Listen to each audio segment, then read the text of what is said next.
Good morning. Sri அன்னை பகவான் ஸ்ரீ அரவிந்தர் தவத்திரு அப்பா கர்மயோகி அவர்களின் பாதாரவிந்தங்களில் பணிந்து இன்றைய நிகழ்ச்சியை துவங்குகிறோம்.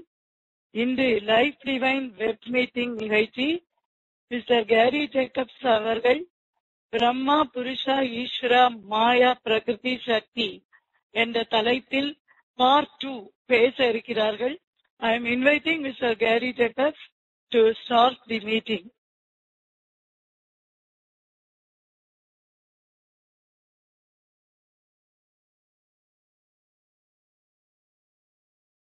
Good morning.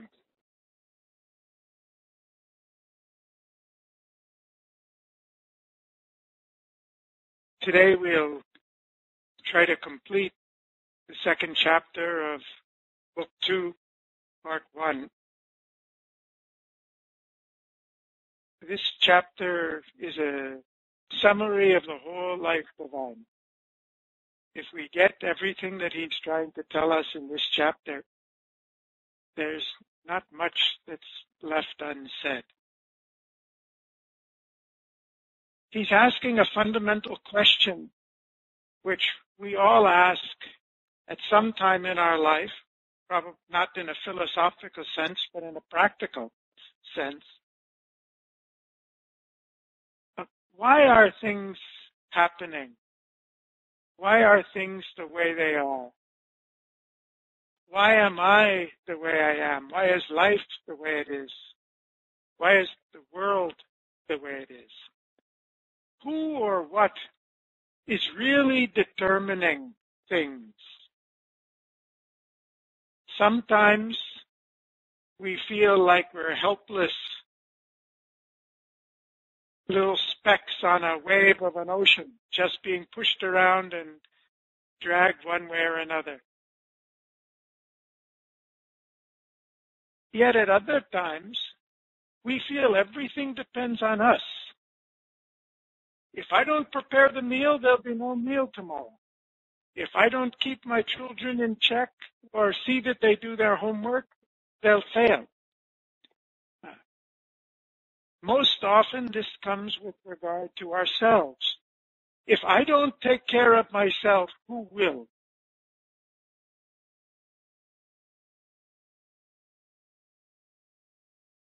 What is the truth? How is the world really governed? What is the role? What is my role? What is your role as an individual? What is the role of karma, of life, of fate, of nature, natural law, of God? Where does God fit into this whole thing? We normally think of God in emergencies. Most of the time, we take care of ourselves, or we expect other people to take care of us, or we rely on our family, rely on our society. It's only in the real emergencies that we think I need a little extra help here. So maybe God's the court of last appeal. When we can't do it for ourselves and nobody will do it for us, we think of God. Is that really the role of the divine in the world? But if we think about it a little more carefully, we see that nothing we have, nothing we know, nothing we do really starts from us. Left to ourselves, we're zero. What do we know that we haven't learned from our family? What do we possess that would have been possible for us if we didn't have family, community, and society? If we really look at everything we have, everything we know, everything we are, we might come to the conclusion that our society is God, that society is the mother, who gives us everything. I don't know about you, but I don't know how to grow cotton. I don't know how to convert it into yarn. I don't know how to weave it into cloth. Left to myself, I would have no clothes. I don't know how to grow paddy or wheat, convert it into bread. Of course, some of you know how to do that.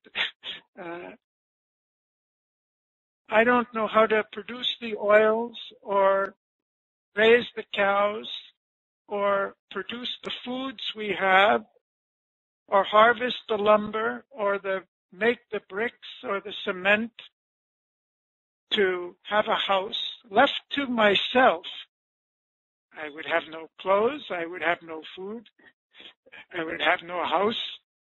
Where's the question of knowledge? Where did we get the knowledge that we have? Oh, some of us pride ourselves. I know cooking very well, or I know driving very well. Where did we learn that? How did we acquire that? How do we know which foods are edible and which things are not edible? How do we know how much salt or sugar or anything to put in anything? It's all been taught to us. It's all been learned over thousands of years by our forefathers. Tens of thousands of years. Which plants are helpful? Which plants are harmful? Who invented the pillow and the mattress and the fan and the AC? We have no idea. All the knowledge we have, all the knowledge our children have, has been accumulated over thousands of years by society. And what is it? It's given to us free.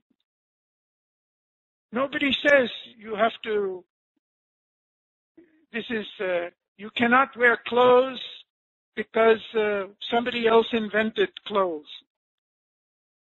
Everything we have has been given to us, let alone the roads that we drive on and the electricity that's there and the television and the newspapers and everything.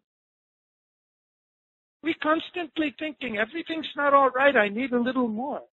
We rarely stop to think of what we have. And if that were taken away, we won't be thinking about the little more. I need a little bigger house, or I need a new watch, or something like that. My child needs a better admission or a good score. Your child has a school. There are schools and colleges available, and there's knowledge to be taught, and there's internet and books to be available to us. We think about the little tiny bit of all that we received and all that we live on, which comes to us from our family, from our community. We're proud of the community we come from and the skills it has taught us and the values it's taught us, the culture it's given us, the music it's given us, the traditions it's given us. But what is this community? What is this society? If we look a little further, we see this society. The society is not just a bunch of people. It's indescribable. We know it's there, but it's indescribable. It's the mother of everything we have. But then if we look a little farther, we see, really, the society is nothing without life. It's life that makes possible the society. Where would we be if life did not create all of the species of plants and animals, that life did not give the sunshine and the fresh air that we breathe?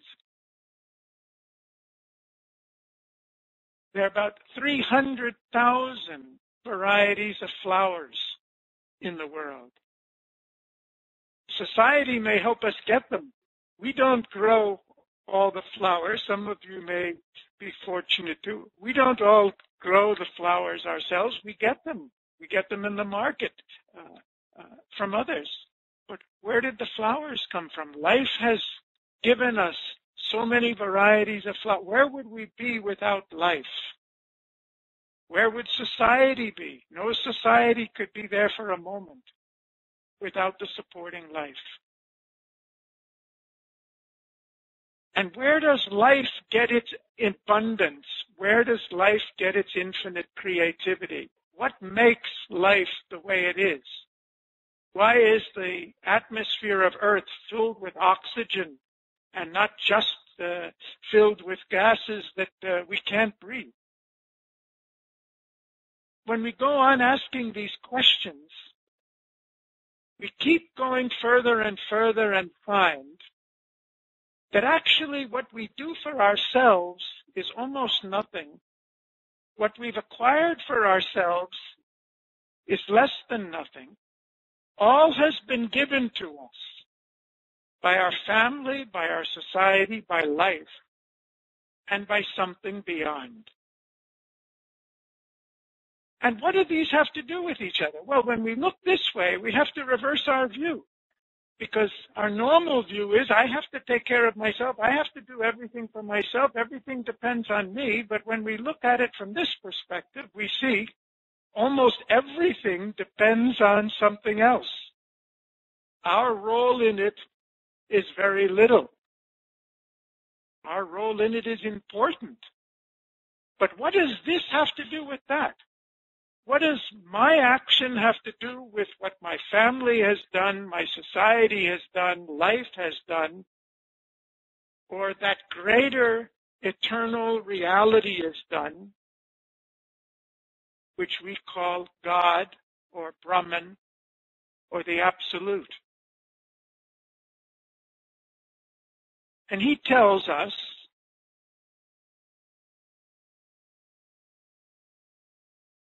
if we want to go to the foundation of everything, the basis for everything,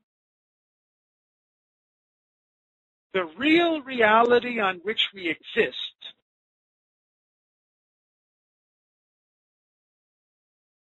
it is a supreme, absolute, eternal, infinite reality which is indescribable. There is no word for it. And yet, at the same time, it is the basis of everything. It is everything we know. The real reality that we call divine, spirit, Brahman, God, or any other name, is not something far off. It's everything here now.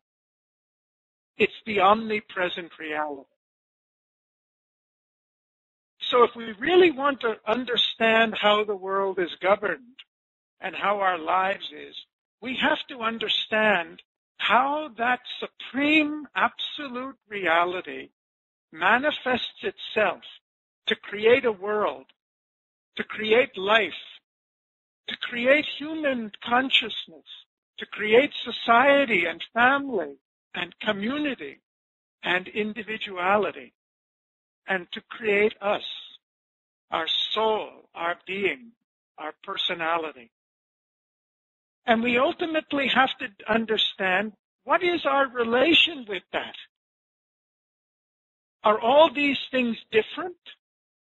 Are we different from our family? Are we different from our community? Are we different from the society? Are we different from life? Are we different from the divine? Or are they all different expressions of one reality? And he tells us in this chapter, there is only one reality. There is only one fundamental existence. And all of these expressions, including all of us, are expressions of that. Well, this doesn't seem to clear things up very much, because now instead of having one divine that's determining everything, we seem to have millions of forms and types and varieties and the creation of the divine influencing what happens. So how does it really work? What is really governing the way the world works? The divine is the transcendent absolute. The divine is the cosmos. The divine is all of us. And he tells us in this chapter, and we discussed it last time, that divine takes three aspects. And those three aspects have three powers of consciousness by which they work in the world. And it is the action of those three aspects and those three powers of consciousness that determines everything that is and everything that we are. And he says that this world is an expression of real truths. It's not just a mistake. It's not just an imagination. It's not an illusion. But everything that is here are expressions of fundamental truths that are there in the Absolute. And in this chapter, he explains to us how those truths of the Absolute express in the world we live in and govern the world we live in. But in order to understand this, he tells us, we have to avoid a fundamental mistake. The fundamental mistake of mind, that we tend to divide things and into opposites and try to understand things in terms of opposites. And the whole key of understanding the divine governance of the world is to know that what we see are opposites are really complements, are complementary aspects of a greater truth. And we discussed last time, and it discussed in this chapter. For us, the unmanifest and the manifestation are two different things. But he tells us the manifestation is an expression of all that is unmanifest. For us, the finite and the infinite are opposites. But he tells us all that is there as finite is only a frontal appearance of the infinite. Behind every finite, the infinite is there. The infinite is everywhere, at every moment, in everything. It is the infinite that becomes the finite. It is the formless that becomes all form. And if it wasn't formless, it couldn't become all form. We have gold jewelry and gold spoons and gold vessels and gold statues and so many things. Gold can become all of those things because gold itself has no form. Gold is the substance that takes form. And all the action in the universe, all the dynamics of the universe, he tells us, is an expression of a status that's immobile. All the action in the universe, all the movement in the universe, all the events in the movement come from something which never moves and never changes. It is the immobile status of the Absolute, the supreme unmanifest, the transcendent. So in our trying to understand the governance of the universe, we have to constantly remind ourselves that the things we think are opposite are not opposites at all. They're two expressions of some greater reality, which is a mystery to us. And we also discussed last time that this infinite manifests itself in the world through three powers. A power of self-determination. By a power of self-determination, the infinite decides to become many things. It can become anything. It becomes everything. And by a power of self-limitation, the infinite can decide to limit itself to be a particular thing and express a particular thing and conceal or hide all the rest of its infinity behind. And this power of self-limitation is the source of our individuality. If it wasn't for the fact that the infinite has a power of self-limitation, we couldn't all be sitting here and feeling like we're different people, individual people. Each of us is a unique manifestation of the infinite that's decided to limit itself in each so that it can infinitely vary in all. And then we discussed last time that it has a third power. It has a power of self-absorption. It has the power to hide from itself, to conceal itself, to forget itself. And now we can understand that very well, because all of us, almost all the time, forget that we are absolute, that we are infinite, that we are eternal, that all others are one with us, and we are one with the divine. Because of this third power of self-absorption, which is the source of the ignorance in the world, and the ignorance we live in. And he's going to tell us in the next chapters, this whole 14 chapters is about the ignorance and why it exists. He's going to tell us the ignorance is the greatest mystery and the greatest marvel, the greatest wonder, and the greatest power for the divine creation. He's most proud of his invention is the ignorance, without which all the multiplicity and all the wonders and delights of the evolution would not be possible. So the divine has three fundamental powers by which it can be multiple things. It can limit itself to each of those things, at least in appearance. And it can forget itself or conceal its knowledge of itself in self-absorption to come to us. We are varied from each other, we are individual from each other, and we're ignorant.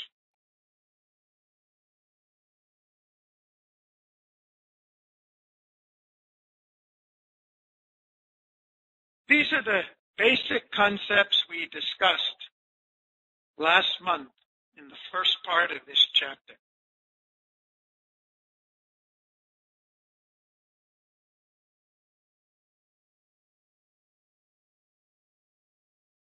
And he tells us, now we're going to discuss what are these three aspects of the existence and these three powers of these aspects. That's the title of this chapter.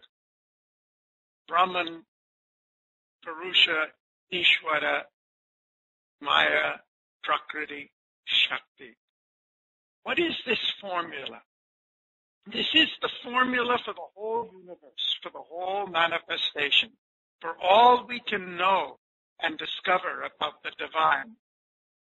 Why these three aspects are there? Why they're necessary?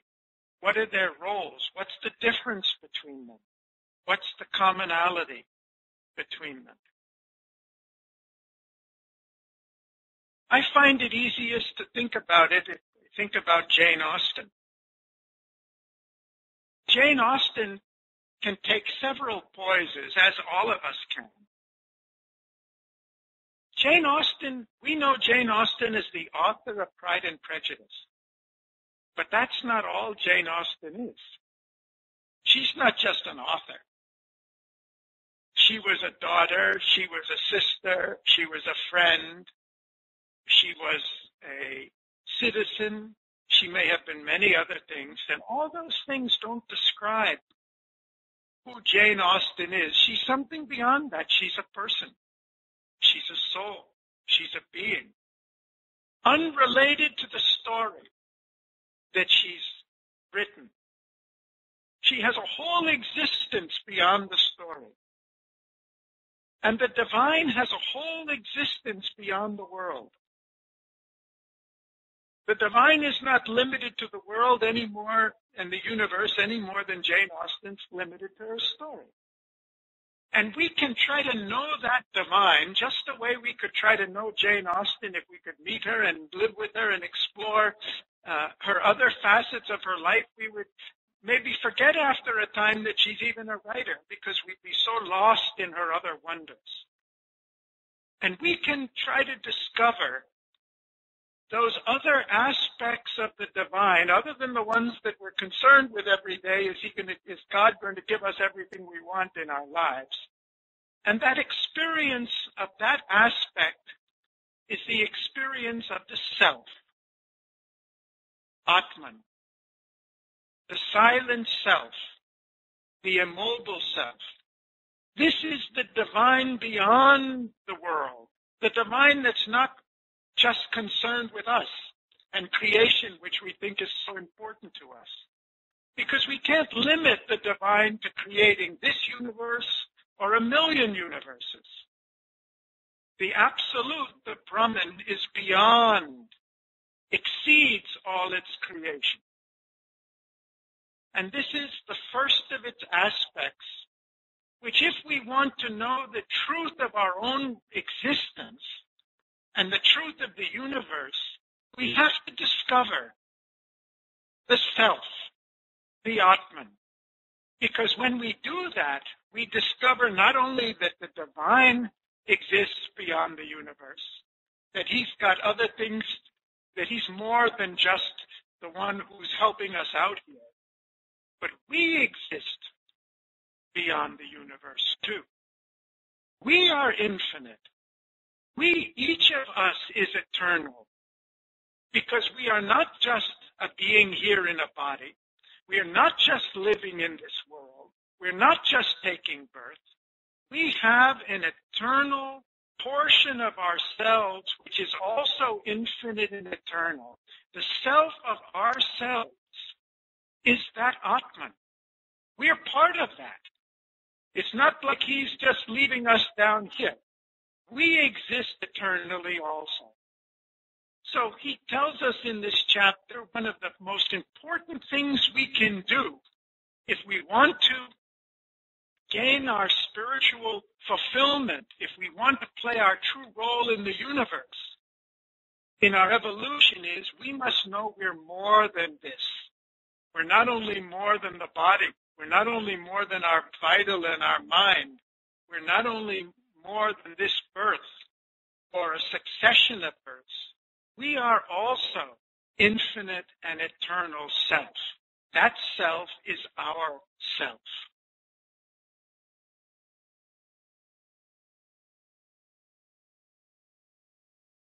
And secondly, we have to discover that portion of the divine which is concerned with the world. And there is an aspect of the divine that's the witnessing all that happens in the world, enjoying all that happens in the world, supporting all that happens in the world. And nothing can happen in the world without its sanction. And this is what in the tradition is called Purusha. And in English he uses the term conscious being.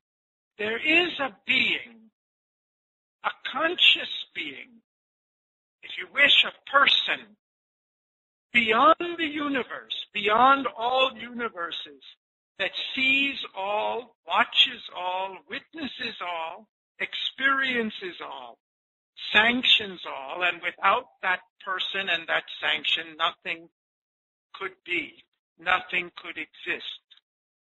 This is the Purusha. And that person is also us. We are that person. So there's a self, which is the rest of Jane Austen's life. There's also a part of Jane Austen that, like us, She can think of the story, she can read the story, she can watch the story, she can enjoy the story. She can witness the story. But there's another part of Jane Austen's personality. She's the creator. She creates the story. And everything in the story is what has created by her. And nothing happens in this story that isn't determined by Jane Austen. She's the Ishwara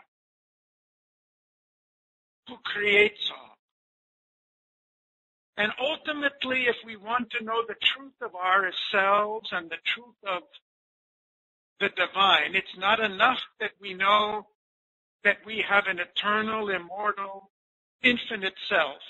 It's not enough to know that there's a part of us or a real truth of us that's beyond all this worldly cares and is just watching everything and enjoying it.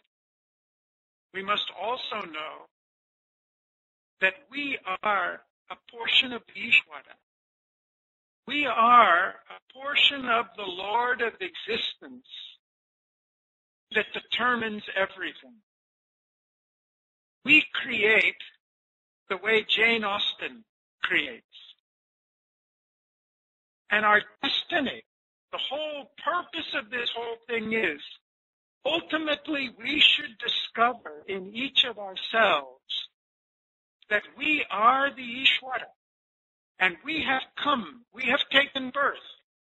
We have evolved as a soul, developed our psychic being, developed our personalities in order to allow the Ishwara in us to create.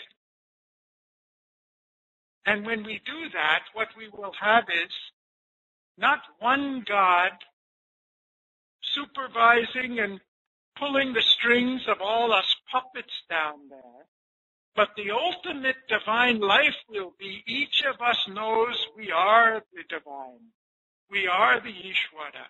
And whatever we will becomes reality. And hopefully by the time we get there, we'll be a little more mature than Mrs. Bennett, and we won't be willing that to triumph over Lady Lucas or to prove that we're better than everybody else, because at that point when we know we are the Ishwara, we will also know something else. We will also know that everybody else is the Ishwara.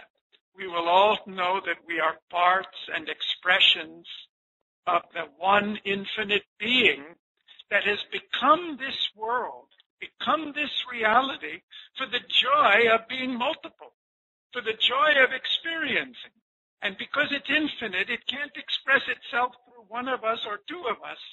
It has to express itself through an infinite number of itself, its own selves. No author, no matter how creative they are, can write all the things that can be written. We need millions of authors to write. Like that, we need millions of creators to really express the infinity of the Creator. So in this chapter, he's telling us that we are the self. We are the Purusha. We are the Ishwara. We are the individual expression of them. But they're not limited to being in us. The whole cosmos, there is a cosmic self. There is a cosmic being. There is a Lord of the cosmos. And beyond that, there is a transcendent self, a transcendent being, the transcendent creator of all cosmoses. And these three are not different from one another. They are all aspects of the one reality. So we've got three aspects expressing in three levels, individually, in the cosmos, and in the transcendent. If this is getting confusion, we can simplify the whole thing and remind ourselves that ultimately there's only one. One reality, that's expressing through three powers in different aspects at different levels of individual, cosmic, and transcendent.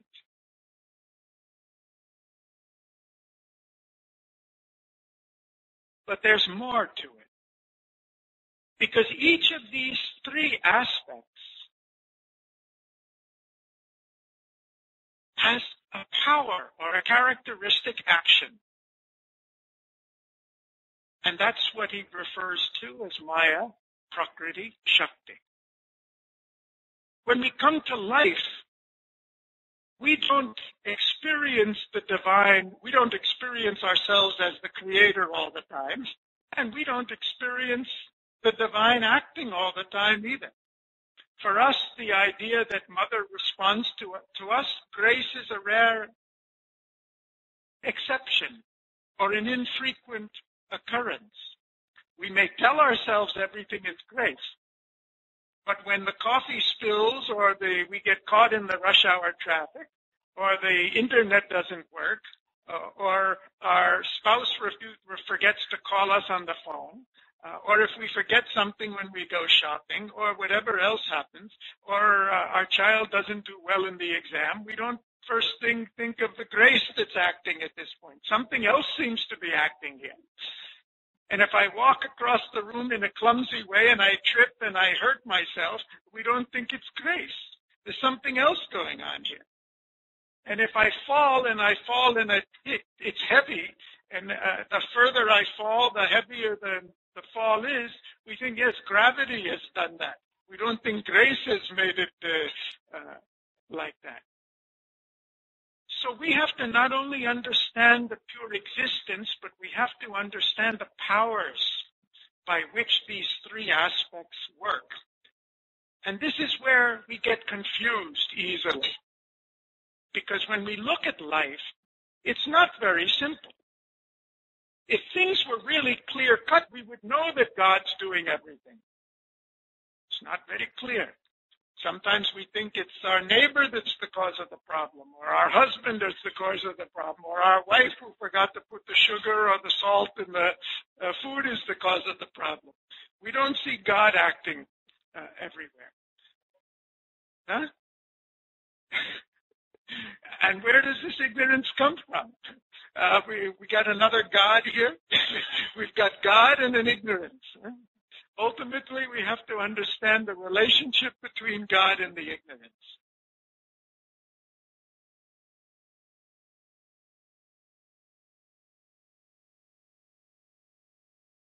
Sometimes things don't seem to make sense at all.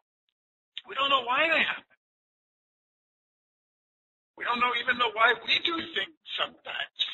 I don't know why I said that. I don't know what got into my head. We often feel we don't know why other people say what they have said or do what they do. In fact, often other people are really a mystery to us. And there are certain things in our life that are absolutely predictable. 9:30 on a Monday morning, when you go out in the traffic, it's going to take 45 minutes to go down on a Salai because of the rush hour traffic. Because everybody's going, no, it's going to be like that. If you start the car and you don't have any petrol in it, you know it's not going to start. You expect it's not going to start. During the power cut, the TV won't work.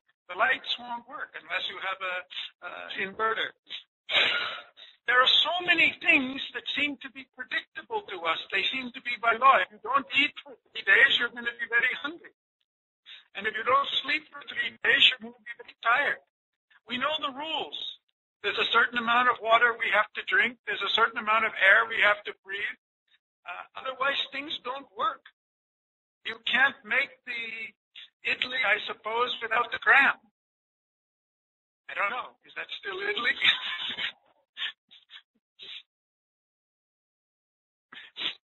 So there seem to be laws, rules, whoever makes them, that govern a lot of what's going on. In some areas, we're in charge. I can decide what I want for dinner tonight, hopefully. If If I'm cooking, I can decide, or if my wife obliges me, I can decide within limits. In some areas, we seem to be in charge. In some areas, there seem to be rules and laws that govern everything. In other areas, we don't know what's governing anything. And these are our common experiences in life. And when we don't know why anything happens, we can say it's Maya. It doesn't make any sense. It's just chance. It's just an illusion. It's just life is like that. It's either a mystery or a dream, and sometimes a bad dream, and occasionally a good dream. Even the good things come like that. Of course, when the good things come, we immediately like to think of how we deserved it. Yes, I had a good thought just now, so the good thing has come. Yes, yesterday or the day before, maybe last year I did something good. That's why that's coming to me. But when the bad things come, we tend to be like Mrs. Bennett. Why did all those people make mistakes and cause problems for me? Why am I surrounded by fools and people who do the wrong thing? Huh? And some areas we feel we're in charge. Some areas we feel that we have to follow the rules. It's not just the rules of society. It's not just the rules of our employer. We have rules even at the center here. When you can come, when you can go, what you can do, when we can speak, where we can sit, who gets the flowers. Everything has a rule. But rules are there for our body. Rules are there for the world around us. And they seem to be things that can't be violated. Science studies the rules of nature, the laws of nature. So we have to be able to explain these three phenomena that are very real to us, even if it's very confusing. And that is explained by these three powers of the three aspects: Maya, Prakriti, Shakti. Maya is the power of the Brahman or the Atman to conceive anything and to make it real. Like Jane Austen can write any kind of story she wants, and she can make anything happen in the story that she wants to have happen. And Prakriti is what we see as law, rule. We call it nature. Yes.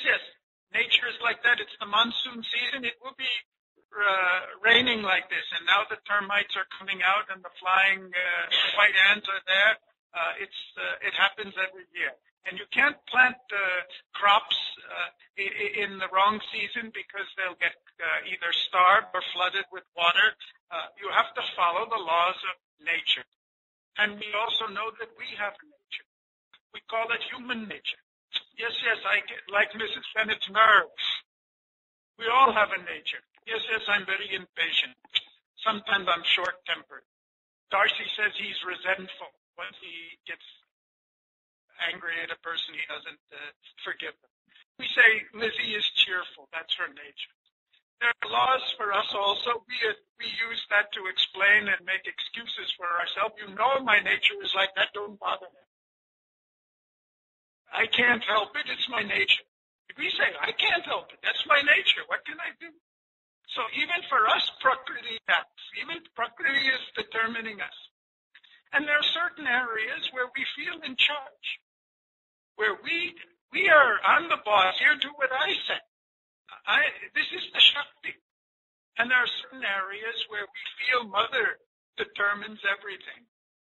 And if you're devoted to Mother, if you have faith in Mother, if you follow her laws or rules, she will take care of you. She will protect you. She will give you prosperity. She will give you help. She will give you joy. She will give you accomplishment. She will give you spiritual blessings. In those areas, we're conscious of her. So how do we put this all together? Three aspects: a transcendent aspect, the witness aspect, the creator. Three powers of that aspect. One that seems to do anything she wants, that's Maya. One who follows rigid laws, that's Prakriti. And one that responds to us, to our prayers, and has the infinite power to make anything happen now. Who's in charge? Is Maya in charge? Is Prakriti in charge? Is Shakti in charge? Are they up there fighting with one another all the time? How does it work? The divine seems to have created a very complicated universe. Who's really governing this? That's what he tells us in this chapter.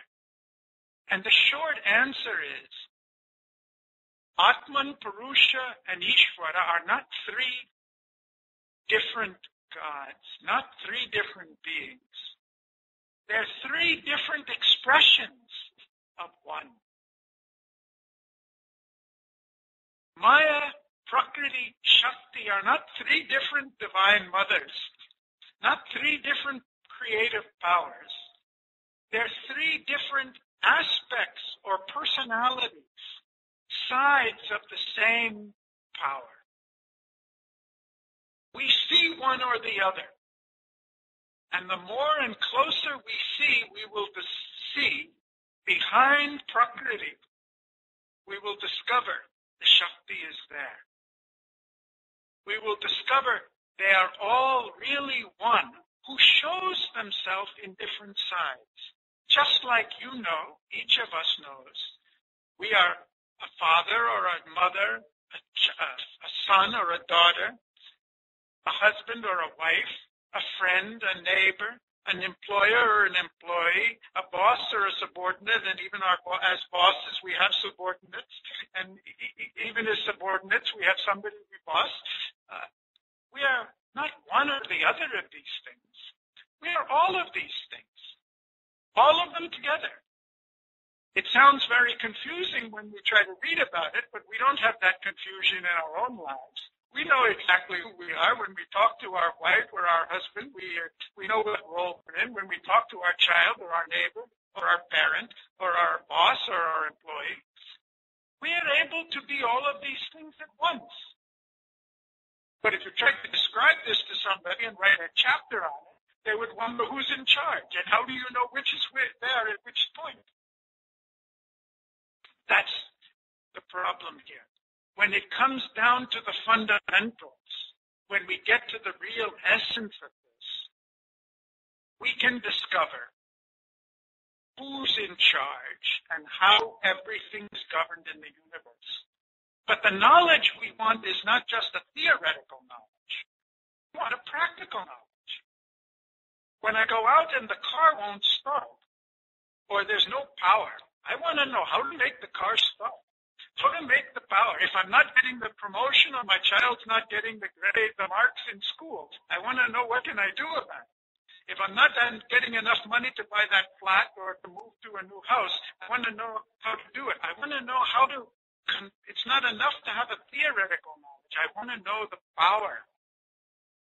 How to become the Ishwara in my own life. So for that, we need to take the theoretical knowledge and see how we're really looking at our lives and how we understand it. And that's I kind of think of these three like, maybe if you look at the story, Mr. Bennett. Sometimes Mr. Bennett likes to be in the library, left to himself. He just doesn't pay any attention to the rest of the family at all. He cuts himself off, aloof. He's like the silent, immobile self. The family goes on by itself, and we say, Mrs. Bennett is running the family. That's Maya doing everything. Atman is not minding his own business, enjoying himself, contemplating whatever he does. Maya is in charge of everything. There are other times Mr. Bennett comes out of the library and he looks around and sees the silly girls and the mother talking with each other, laughing, giggling, talking about lace and getting husbands and all. And he's amused by the whole thing. He watches the whole thing. And as long as it doesn't get out of hand, he just allows it to go on. If they get too excited or too angry, or if Mrs. Bennett has a crazy idea like making Lizzie marry Collins, he puts an end to it. He says, stop, enough. And when Mrs. Bennett wants to tell him about the lace on the gowns of all the ladies, he said, not the lace, not the lace. stop. I withdraw my sanction. No more. He's the Purusha. He has the sanction. And occasionally, when things get desperate, he puts his foot down and says, I'm the man of the household. I'm in charge. No more officers, Kitty. You're going to, no more balls. Nothing. You're going to be at home.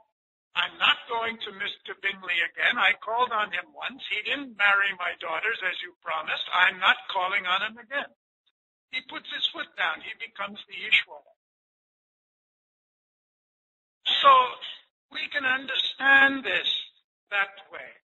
There are three types of husbands, or rather husbands who can act in three different ways. There are three types of wives, or rather wives who can act in all of these ways as well. Because this is natural to existence. They're not three husbands or three wives. They're three aspects of the same, and sometimes we don't know which one we're going to entertain. Sometimes the husband thinks he's the boss and he's going to put his foot down, and the wife asserts and says, not here. In this area, you go back to the library. I'm in, when it comes to the kitchen and what we're cooking, I'm in charge. Sometimes it's the opposite. So let's look at these three a little more to understand what they are and why they are the way they are. It's really quite simple when you get the concept. It's quite confusing when we read it all in the book, in spite of all his efforts to make it clear. So Brahman, we know, is Satchidananda. Brahman rather manifests to us as Satchidananda. We can't say Brahman is Satchidananda, but we know Satchidananda is Brahman. It's the way we can know Brahman. It's a pure infinite existence, an infinite consciousness, and an infinite force. And it's this Satchidananda that becomes three aspects and their powers. Everything comes from this transcendent Satchidananda, which is the origin of all. And it's really Satchidananda that becomes the universe, Satchidananda that becomes the Atman, the Purusha, the Ishwara, Satchidananda that becomes Maya, Prakriti, Shakti. How does it happen?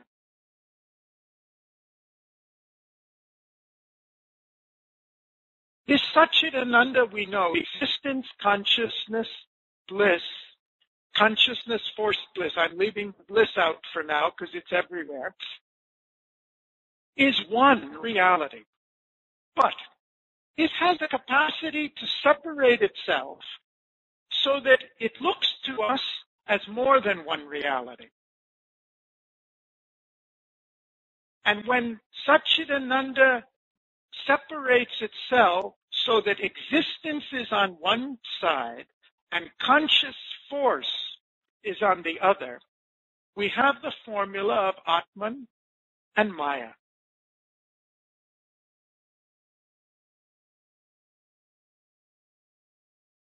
They're all one, but they can differentiate themselves. So one of the ways they differentiate themselves is existence on one side. That's the Atman, the pure existence, the pure reality.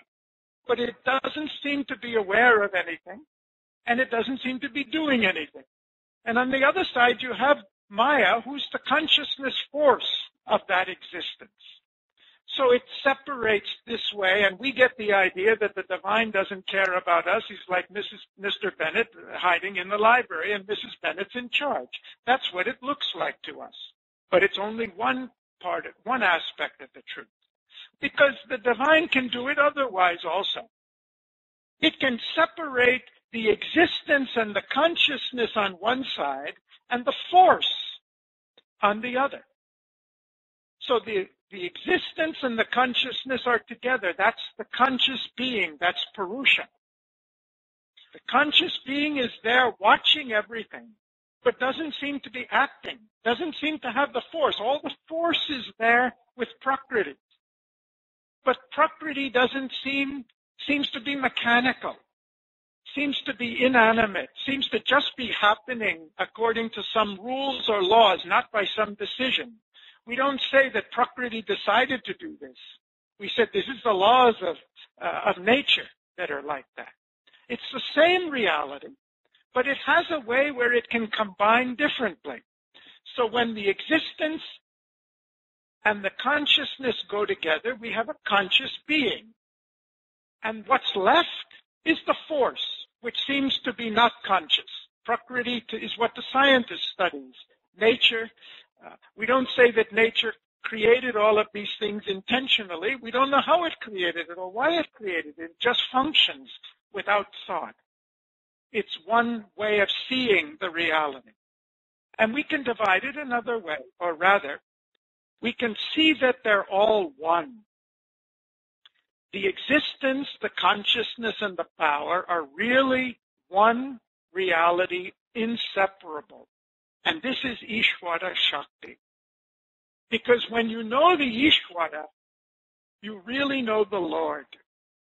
The Ishwara, the Shakti, is when you know the Shakti, you really know the Lord.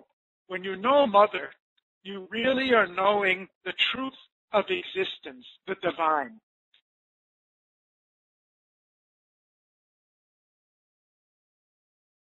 Because whereas when Mr. Bennett's in the library and Mrs. Bennett's outside, they look like they're two independent things.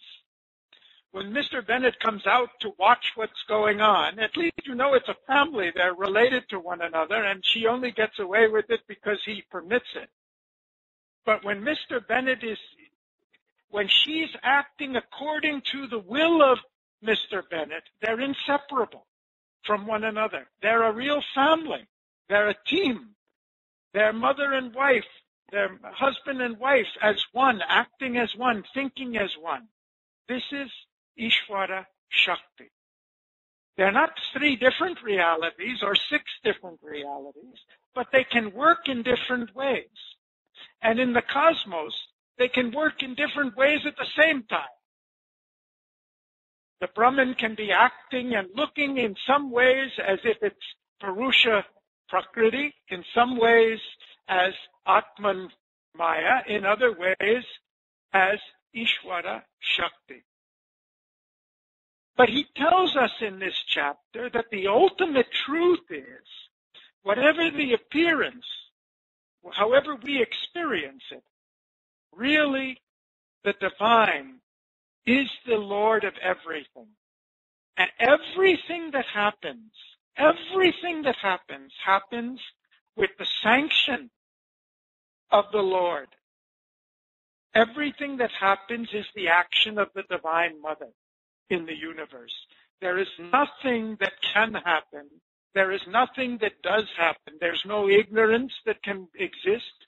There's nothing that can exist without its sanction, without its determination.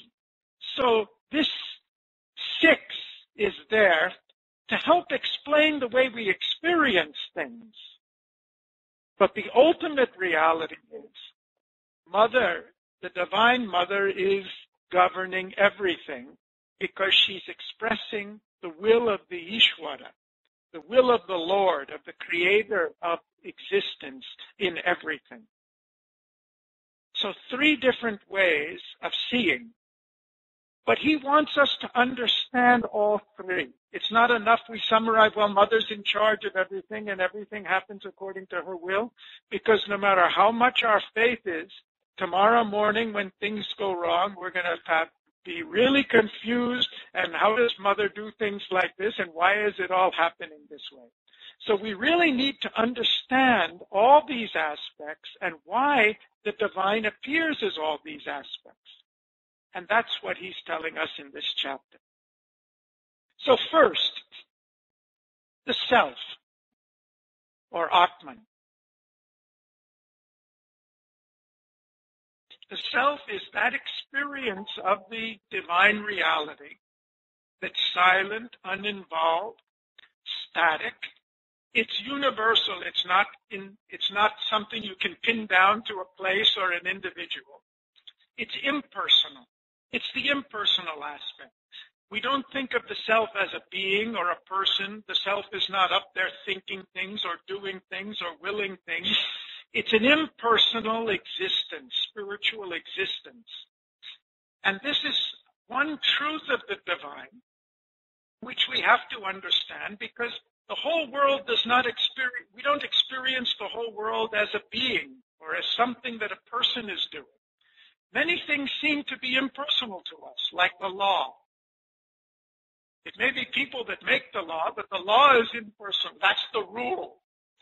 The center closes at this time and opens at that. But the rule is impersonal. The law is impersonal. The weather seems to us to be impersonal. Gravitation is impersonal. It doesn't make distinctions between us. If we fall, we all fall. Some of us go up. So this impersonal aspect comes from the self. This self is transcendent of the universe. It's cosmic. It's also individual.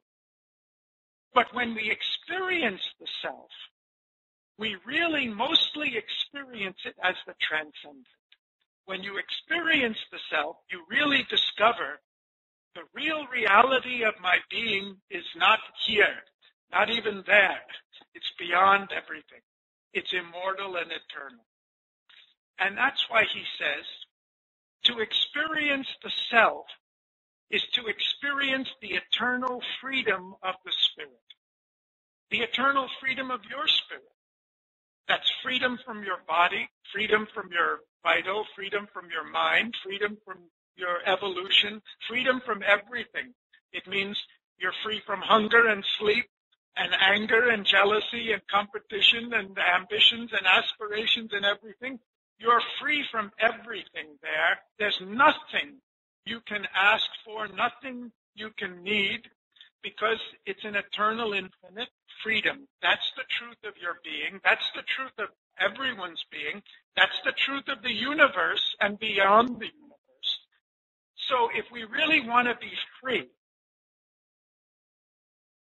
the experience of the self is essential. And that self, that freedom, has a power to create anything it wants. And that power is Maya. So when we reach the freedom of the self, we know that everything that's being done is being done by Maya. Maya is our aspect. We're free. We don't have to think of anything. Maya does everything. But really, it's our own power, because Maya and Atman are not separate from one another. They just appear that way. And the second aspect of the reality, the conscious being, what we call spirit, Purusha, is the witness. Everything that happens in nature happens with the sanction of the Purusha. It's the Purusha that's enjoying. The Purusha is also individual in us. It's also transcendent. But when you realize the Purusha, you most of all become conscious of the fact that behind the cosmos, behind the world, the universe, there's a being. The world is not just an impersonal place. There's really, the world is a being. It is a person. There's a power behind there, a real being in charge of everything. That's the experience of the Purusha. And when we realize that Purusha, we see the rest of everything that's happening as if it's the work of Prakriti. It's happening by itself according to mechanical laws. And then the third, the Ishwara. We discover that the reality is really the Lord of everything, the controller and creator of the universe, omnipresent, omniscient, omnipotent, not only conscious of everything, but conscious in everything, inhabiting everything, in each of us. And this is the aspect of the reality that's closest to us because it's individual. It's individual in each of us. The divine, the individual divine exists in each of us, or to put it more correctly, each of us is the individual divine. And that individual divine is one with the cosmic divine and the transcendent divine. But it's a being, and it's capable of individuality. And if it wasn't for this aspect of the Ishwara, none of us could exist, or at least none of us could ever hope to be divine or have a divine life. The reason we can hope to have a divine life is because we are divine in our inmost being. We're not only created by the divine, because I suppose the divine can create puppets or create something else. We are created of the divine. We are the divine. We are the creator. And the reason we can acquire mastery in life, the reason we can make a progress, the reason we say if you have a problem, you can solve that problem. Or rather, if you consecrate it to Mother, Mother can solve that problem, which still means you must do something. You must at least have faith. Be sincere. Be true to Mother. Somewhere we come into the picture. The reason we come into the picture, we're not helpless in this whole scheme of things, is because the divine is in each of us. The source of our power is because we are the divine. It's not like the divine is up there making all the decisions. The divine is inside us, and inside everyone, and inside everything making the decisions.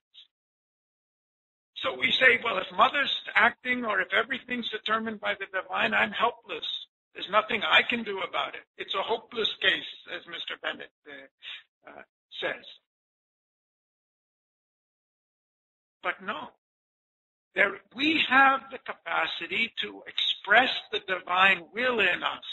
It's the divine will in us which is our aspiration. It's the divine will in us which is our faith. So when we decide I'm going to be sincere to Mother, what we really mean is I'm going to be sincere to the truth of myself. When I'm going to have faith, what we really mean is I'm going to have faith in the truth of my being, which is divine. I'm going to be sincere to that. I'm going to have faith in it. I'm going to consecrate to it. It means I'm not going to do what the ego wants. I'm not going to do what my vital wants. I'm going to do what my soul wants, and my soul wants what the divine wants. I'm going to do the divine will is really the will of my inmost being. The aspiration of my psychic is to express the divine in my life. So when Appa writes and says, you can become anything you want to become, you can do anything you want to do, you can solve any problem you want to do. Or if he writes and says, Mother can remove all problems, 3-day prayer can wipe out any difficulty, it means when we go to the truth of our being and relate to the truth of the Divine Mother from that point, she acts through us, she acts through the life around us, she acts infinitely because we allow her to act, because we don't insist on our privilege of being ignorant. We don't insist on our privilege of being absorbed in suffering and in love with the taste of ignorance. So the truth of our own power, this chapter is not about the power of the divine, the transcendent alone. This chapter is about the power of each of us. The whole book, Life Divine, is not about the great power of the divinity that's going to save us all. The great truth of this book is about the great power of each of us to discover the truth of our being and to become that. Well, it's not one or the other, because Mother is our being. Mother is there working all the time to help awaken that being in us. It's our aspiration. You know, he says in the book, The Mother, there are two powers alone that can affect the progress and the transformation. There must be the call from below, the aspiration. Why must there be the aspiration? Because we're divine. We have to decide we want to come out of the ignorance. If we're enjoying the ignorance, we can stay here as long as we want. Nobody's going to compel us to come out. We have to want to come out because we are divine. The divine is not going to tell us what to do because it's us. That means something in it is enjoying the ignorance, enjoying the confusion, enjoying the competition and the jealousy and everything, and wants the experience. Okay, enjoy it as long as we want. But when we want to come out of it, it's not left only to us. The divine is there. Mother's there all around us. Mother's there wanting to waken. Enough of this ignorance. There's more to better. The end of the story is better than the beginning. Enough of the quarrels. You'll like the end. Let's go further. There's plenty more. The story doesn't end with marriage. It doesn't end with Pemberley. It goes on and on. Let's try something new instead of, why do you want to play the whole thing over and over and over again? Enough of this mistakes and everything. For that, the call of the grace is there. It's not, we say we call and Mother answers. It's true. It's also true. Mother in us calls and Mother answers. The divine in us calls and the divine answers because they're not different. You call and Appa answers. It's not different. You call and your spouse responds as a miracle because the truth is there in all of us. The truth is there in all of life. You wonder when you pray to Mother, how come sometimes I don't know what to do in this situation? It's desperate. Your neighbor comes and offers a solution. So I have to go out, but my children are there. There's nobody, and your neighbor comes. Anything I can do for you? Because the truth is there in the neighbor. The truth is there in the child, in the spouse. The question is, are we going to relate to the ignorance in everyone around us and the ignorance in the world around us and the ignorance of the laws around us, or are we going to relate to the truth that's there in everything? Behind Prakriti, behind Maya, behind every individual, there is that truth. And if Darcy sincerely prays, I want to become a good man, the divine responds through Wickham and comes and tells outrageous stories and lies about him and scandals about him and sends Lizzie to abuse him and help him come out of the ignorance. And when Lizzie is there lost in the ignorance of Wickham, she sends Charlotte to say, Lizzie, don't be concerned about Wickham. This Darcy's worth much more valuable. He's a better man. And Mrs. Gardner says, forget Wickham. You can't marry him. And Jane comes and says, I've heard bad things about Wickham. And Carolyn comes and says, oh no, Wickham's not what you think he is. And Darcy writes a letter and tells the whole thing to her.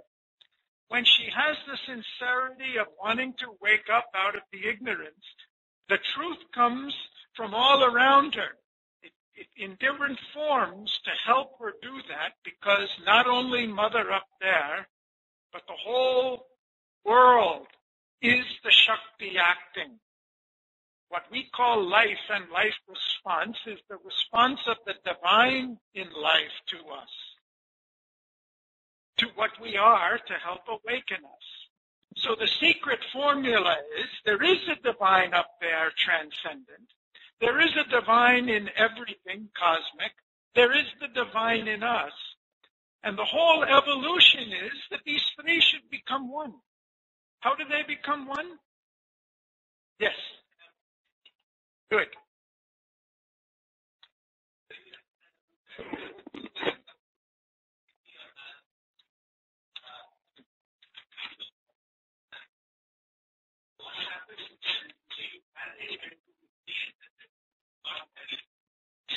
Very interesting.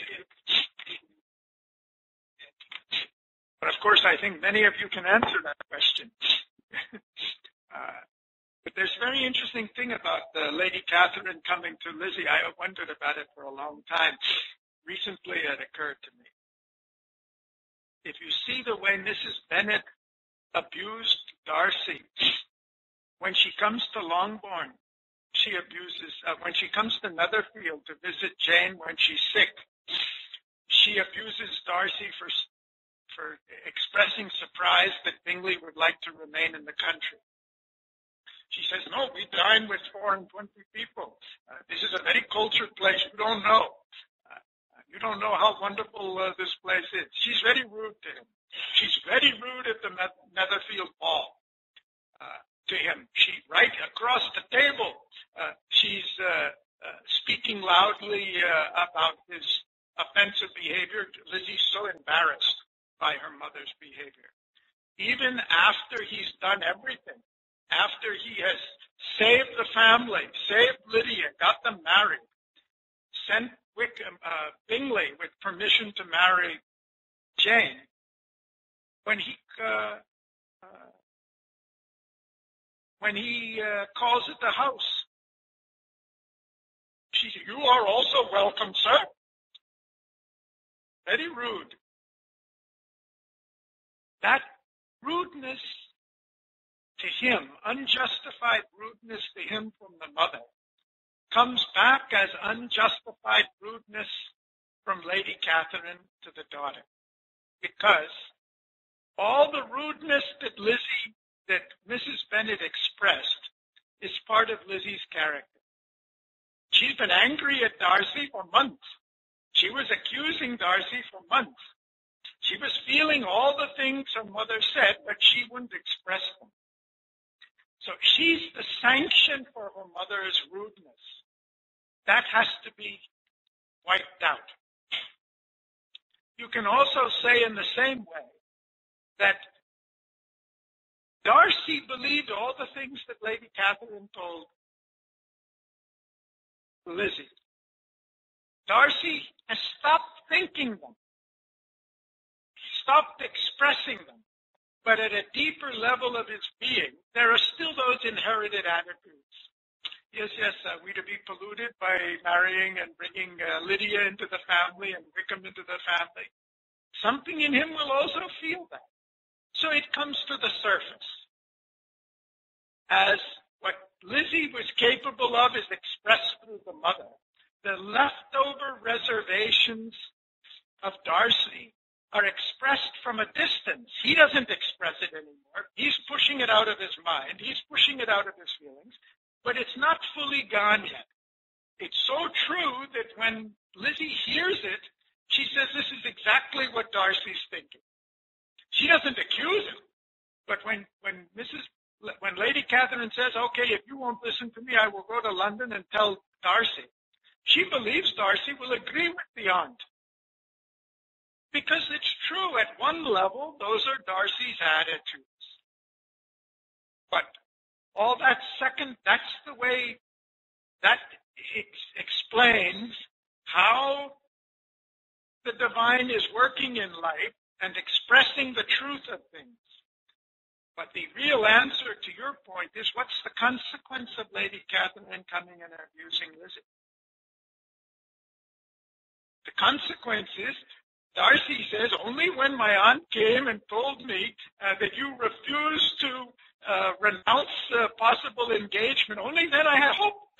It gave me courage to come back.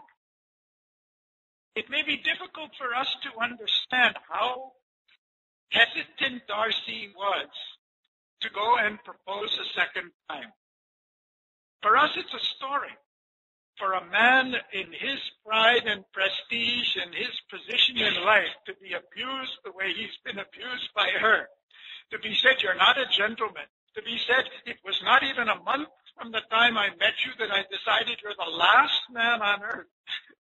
He knows how opinionated Lizzie is. He knows how strong and courageous she is. How can he imagine that she's going to reverse? He's unable to imagine that she would reverse. Especially, she doesn't know what he did. As far as he's concerned, she doesn't know that he saved the family. Even if he saved the family, she can be grateful. But British girls are not in the habit of marrying a man just out of gratitude. They want to marry a man they love. And she has frankly told him, "You're the last man on the world I could love." So Mrs. Lady Catherine did a great service. It's the same thing for Lizzie. Did you ever wonder? So Lady Catherine comes to Longbourn and abuses Lizzie, accuses her, and says, "I heard you're getting engaged."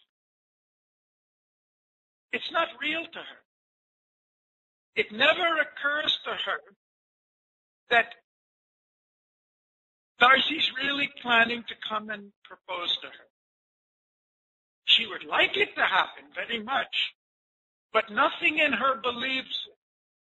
Not only her. So Mr. Bennet said, why did Lady Catherine come? The rest of the family, everybody knows Lady Catherine has come to Longbourn. It's an extraordinary thing. In a million years, Lady Catherine won't come to Longbourn. Yet when Lady Catherine comes, Mr. Bennet says, why did Lady Catherine come? Did she come to talk about your engagement? He's joking. He never even asked, what did Lady Catherine say? Why did Lady Catherine come? Mrs. Bennet never asks. Nobody in the family asks her, Lizzie, what did she say to you? What made her come here? What is this extraordinary behavior? Why? Because to all of them, the idea that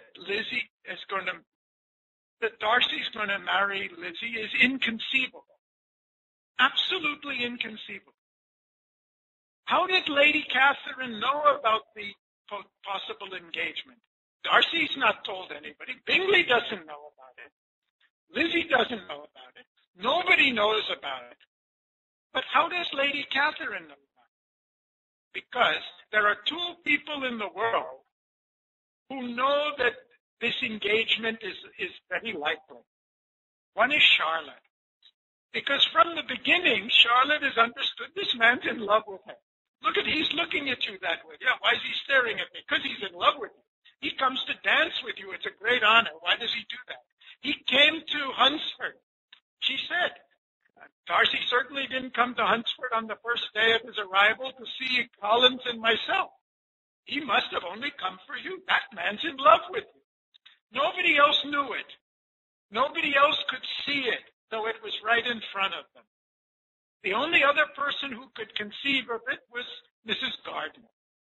When Mrs. Gardiner saw his behavior at Pemberley, saw the way he's looking, saw the way he's behaving, especially considering her relatives from Cheapside. She's heard all of that. This is the man, he's behaving like a lover, not like a host. That's why Mrs. Gardiner was shocked when Lizzie wrote asking for an explanation. What was Darcy doing at Lydia's wedding? Mrs. Gardiner is bewildered. She said, if you refuse to understand, if you pretend that you don't understand what happened, she's not able to believe because she assumed all along that Darcy and Lizzie are in communication with each other and that she knows Darcy's doing it for her. But Lizzie, even after she knew, even after she saw the behavior at Pemberley, even after Darcy danced with her, even after he proposed at Hunsford, even after he was so gracious to her uncle and aunt at Pemberley, even after she found out from from Mrs. Gardiner that he has saved the family, she couldn't bring herself to imagine that he's really going to come back and propose. After all of that, when Lady Catherine came and said, I go to London and talk to my nephew, she was sure she'll never see him again. Why? It's a very interesting point. For both of them. Why? Because they were unable to conceive of what they could achieve. The achievement was sanctioned. The limitation was in their conception. And that's the problem for all of us. When Appa says 100 crores, where's the question? The mind stops. The heart stops. Or we just look there blank and dumb like Lizzie did when Lady Catherine came, and why did she come here and why is she saying all of these things? We mistake our incapacity to conceive for an incapacity to achieve. Whereas the limit is really in our conception, or if you wish, in our faith. It's already sanctioned. Appa sees the 100 crores is sanctioned the same way he saw the cars and houses were sanctioned for everybody 10, 12 years ago. He sees it's a reality. But if Darcy's afraid to go back and propose, how will he know? How will he find out? In his case, he doesn't even ask. He simply has the courage to go there. He shows up for a third time. Twice he came with Bingley, then he comes back a third time after Bingley's engaged. He doesn't propose to her. He goes walking with her. He's still very shy. He wants to propose, but when he's in front of her, he's speechless. It's she who says, "You must permit me to express my gratitude." Only then he has the courage to come up and say, I just want you to know my feelings haven't changed. If your feelings are still the same, I'll never open it again. You don't need to shout at me or abuse me anymore. Because he couldn't conceive. That's our difficulty. When we can't conceive, we need a Lady Catherine to come and do our work for us. We need somebody to come and abuse us and say, "You idiot, you're missing the whole reality, all the opportunity, all that Appa has told you about, all that Mother's prepared for you. You're blind, foolish, you're lost in ignorance." We need a role of Mr. Wickham and Lady Catherine in our life to help us come out of the ignorance when we can't come ourselves. Then that's grace. That shows how great is the grace surrounding us in our lives. Become more conscious and we won't need more. They'll start talking in the opposite way.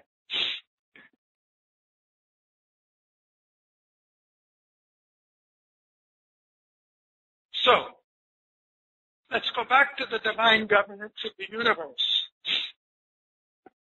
He says, the mistake we make in trying to understand the way the world works is, either we think of it as if God is simply sitting up there pulling the strings and doing everything. He calls it an anthropomorphic view. Anthropomorphic means we think of God as like he's a man, a human being. We think there's a human God up there who would do things the way we would do it if we were in charge. If we were in charge, we would be up there saying, this is wrong, this is right, this is good, this is bad. I give you a candy, I'll give you a job, I'll give you something. No, you're doing things wrong, I will give you trouble. That's the human conception of a divine. The other mistake we make is the scientist's mistake. We think that the governance of the universe is all by laws and rules and mechanisms and karma or fate or destiny, and it's got nothing to do with us. Either we want to be good so we win approval, or we feel we're helpless because everything's governed impersonally and we don't have any impact on it. He says, both these views have a truth in them, a truth at least in appearance. Because there are times, if we pray to God, pray to Mother, she immediately answers. And there are times where we seem to get caught in the mechanisms of things like a snowball rolling down the hill and can't turn it around. We make a mistake, and when we see it repeating over and over and over and over and over again, and we don't know how to get out of it. Until, again, we pray that, Mother, please dissolve my karma, enough of this foolishness. So these are the way life appears to us. But the truth is neither the anthropomorphic God who's giving out sweets and punishments or the mechanical law. The truth is, behind everything is the will of the Supreme. Behind everything is the Ishwara. Behind Wickham's lies, behind Lady Catherine's abuse, behind Mrs. Collins' proposal. It's very interesting about Collins. I missed it for 10 years. The whole story starts with Collins. Because 1 month before the Netherfield ball, he wrote a letter to Mr. Bennett saying, I want to come here and an offer of goodwill to overcome the old quarrels between my father and you. I want to come and marry one of your girls. The letter, we hear about the letter only 1/3 of the way through the book, but the letter was written a month earlier. Mr. Bennett says it was very urgent, so I replied within 15 days. That's his idea of urgency. And 15 days after that, Collins comes and visits. So before Bingley has come to Meryton, before Darcy's come to Meryton, before Wickham has come to Meryton, Collins has written. Why has he written? Very interesting, coming to Lady Catherine. Because she said, Mr. Collins, get married. So the original inspiration of goodwill for the whole story starts with Lady Catherine. Expresses through Collins. Expresses through the goodwill of Charlotte, who miraculously, where do you find somebody like Charlotte, who, in spite of the fact she's 27, plain, no dowry, and sure she'll be an old maid, is worried about Jane and Lizzie getting married. The goodwill comes through them, so naturally they're the first ones married. Naturally. So we miss the significance of everything. Behind Lady Catherine telling Collins, go get married, is Tadastu, is the divine sanction. Behind Collins coming and supposing he's proposed to Mary, she would have accepted and tried to reform him and improve him. She proposed to the one girl in the family, which absolutely impossible. Even Jane, even if she doesn't love him, she would have found it very difficult to say no to Mrs. Bennett. But Lizzie won't fool around with anybody. No is no is no. I cannot marry that man. It's impossible. So what a grace that he comes and proposes to Lizzie. And how just it is that Mrs. Bennett acts in such an outrageous manner that he wants to run away from the Bennets and not marry any of the girls. Because the one who really deserves it is Charlotte. Because goodwill is rewarded. Because goodwill is the awakening of the divine in Charlotte. Goodwill is her psychic coming out. So there's a truth in Lady Catherine, apart from all her offensiveness. There's a truth in Mrs. Bennett in her inspiration to force Lizzie and drive it away. There's a truth even in Wickham's abuses, because there's a sanction behind everything. So if you're lucky enough to have lots of Lady Catherines around you, then you should know that Tadastu is everywhere, helping us to awaken. This is the central message. The three statuses and the three powers are not three separate statuses and three separate powers. They're three appearances of the same. To put it in terms of our story, whether Collins is proposing or Wickham is telling lies or Lizzie is abusing or Mrs. Bennett is acting in such an outrageous manner or Mr. Bennett is being lazy and irresponsible, what's behind all of it? Or Lizzie is eloping. What's behind all of it? Behind all of it is Jane Austen. Behind every character in the story and every event in the story is Jane Austen. There's nothing that happens in the story that can happen without her will. And if it wasn't for her action at all these points, it's Jane Austen who cancels the trip to the Lake Country and makes them come to Derbyshire. It's Jane Austen who determined that Mrs. Gardner grew up in Derbyshire. It's Jane Austen who makes Darcy come a day early and meet Lizzie at Pemberley. It's Jane Austen who makes Collins a fool, and Mrs. Bennet had weak nerves, and Kitty coughed, and every other thing in the story.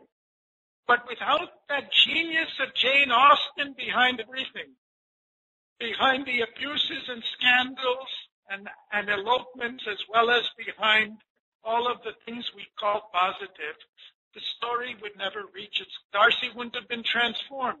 Lizzie would not have risen from the vital to the mind. Mr. Bennet would not have become the real gentleman of honor and raised the whole family. So, Tadastu is there. The divine is there behind everything. The things we think are good, the things that are bad, the things we think are pleasant or unpleasant. Not that the divine is sanctioning our punishments or our sufferings. What comes to us are the necessary conditions for us to awaken to the divinity in us. Just as surely as what comes to Darcy as Wickham's scandal or Lizzie's abuse are the necessary conditions for his awakening to the truth of his own being. This is the central message of this chapter.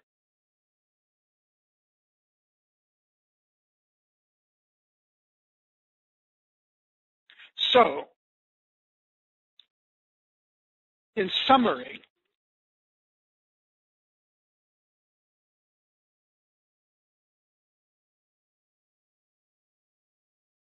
the three statuses are complementary to one another.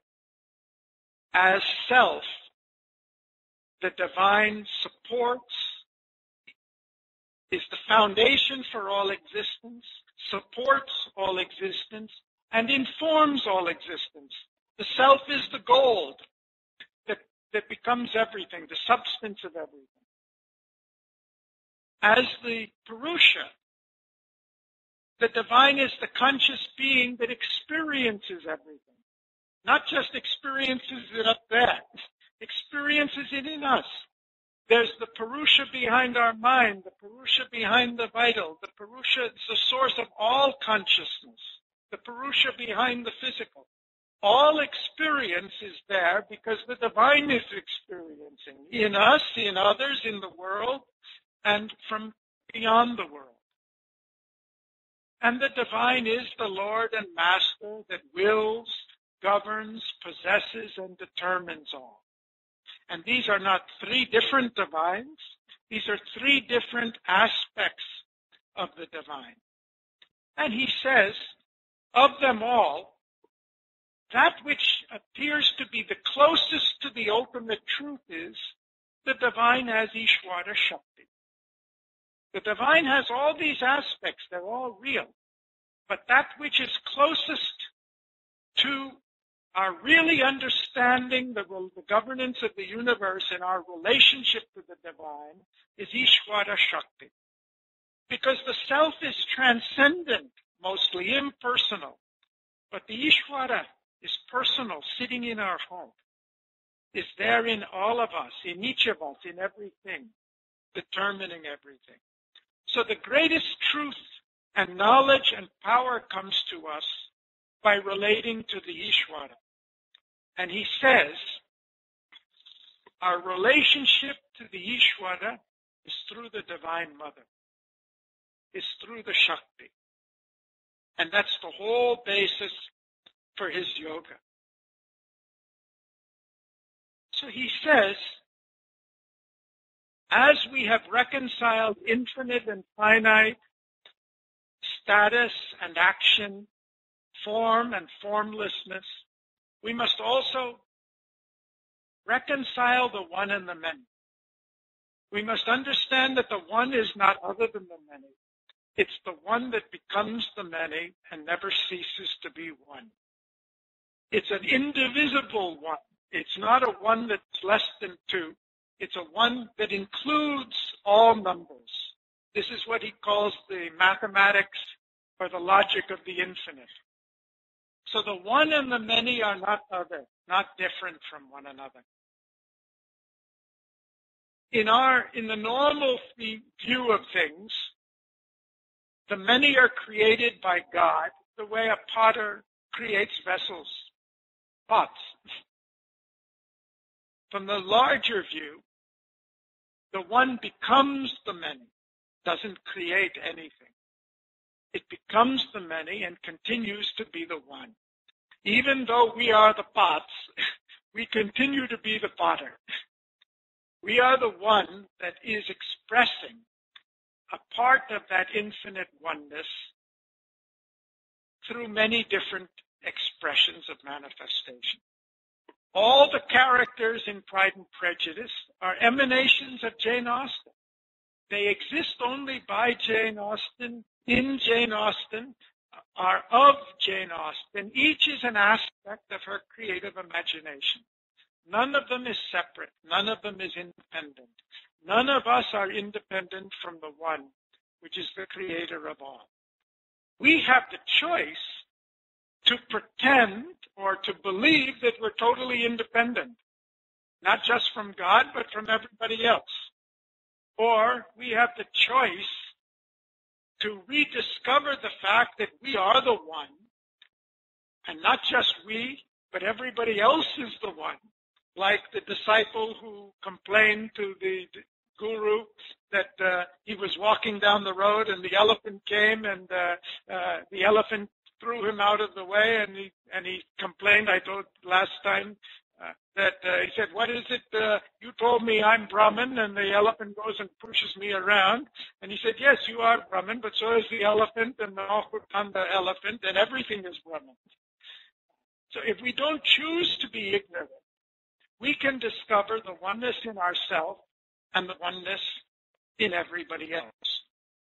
Our problem, or maybe it's our opportunity, is that we're not aware of our oneness. We're aware of the ego. We're aware of our separateness. We're aware of the fact that nobody's doing things the way they should be doing, meaning nobody's doing what I want them to be doing. Life is not cooperating and giving me everything I want. Everybody's not living for me. I feel helpless in this area, annoyed in this way, aggravated in that way. My poor nerves are burning like Mrs. Bennett because things are not right, because I'm living in the ignorance of the ego. So for us, the key is to get out of the ignorance of the ego is not our true self. The ego is not immortal. The ego is not eternal. The ego is not a true being at all. It's like looking at yourself in a distorted mirror and trying to preserve the image in the mirror. It's only a poor, very poor reflection or a very poor photograph of the real being.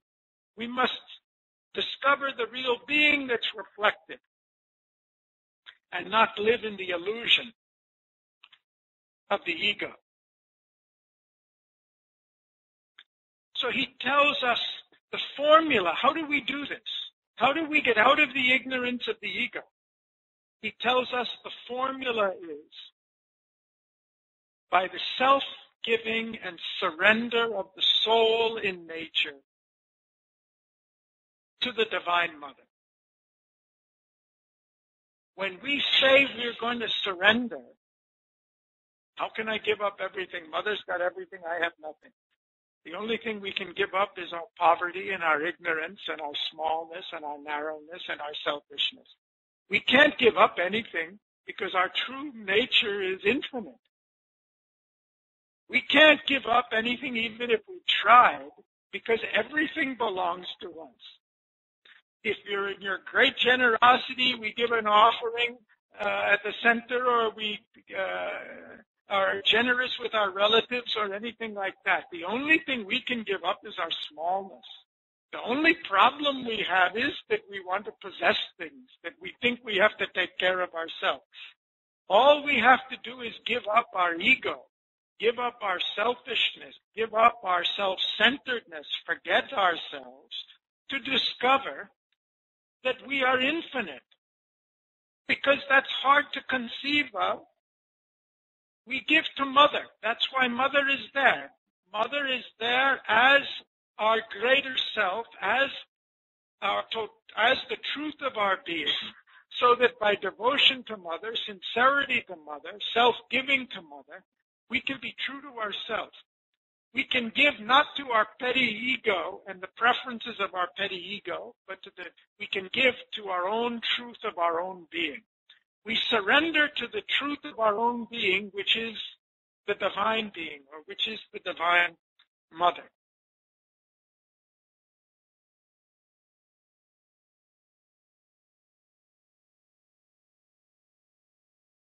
Then he says, there's one more difficulty that we need to overcome if we want to know the true truth of things.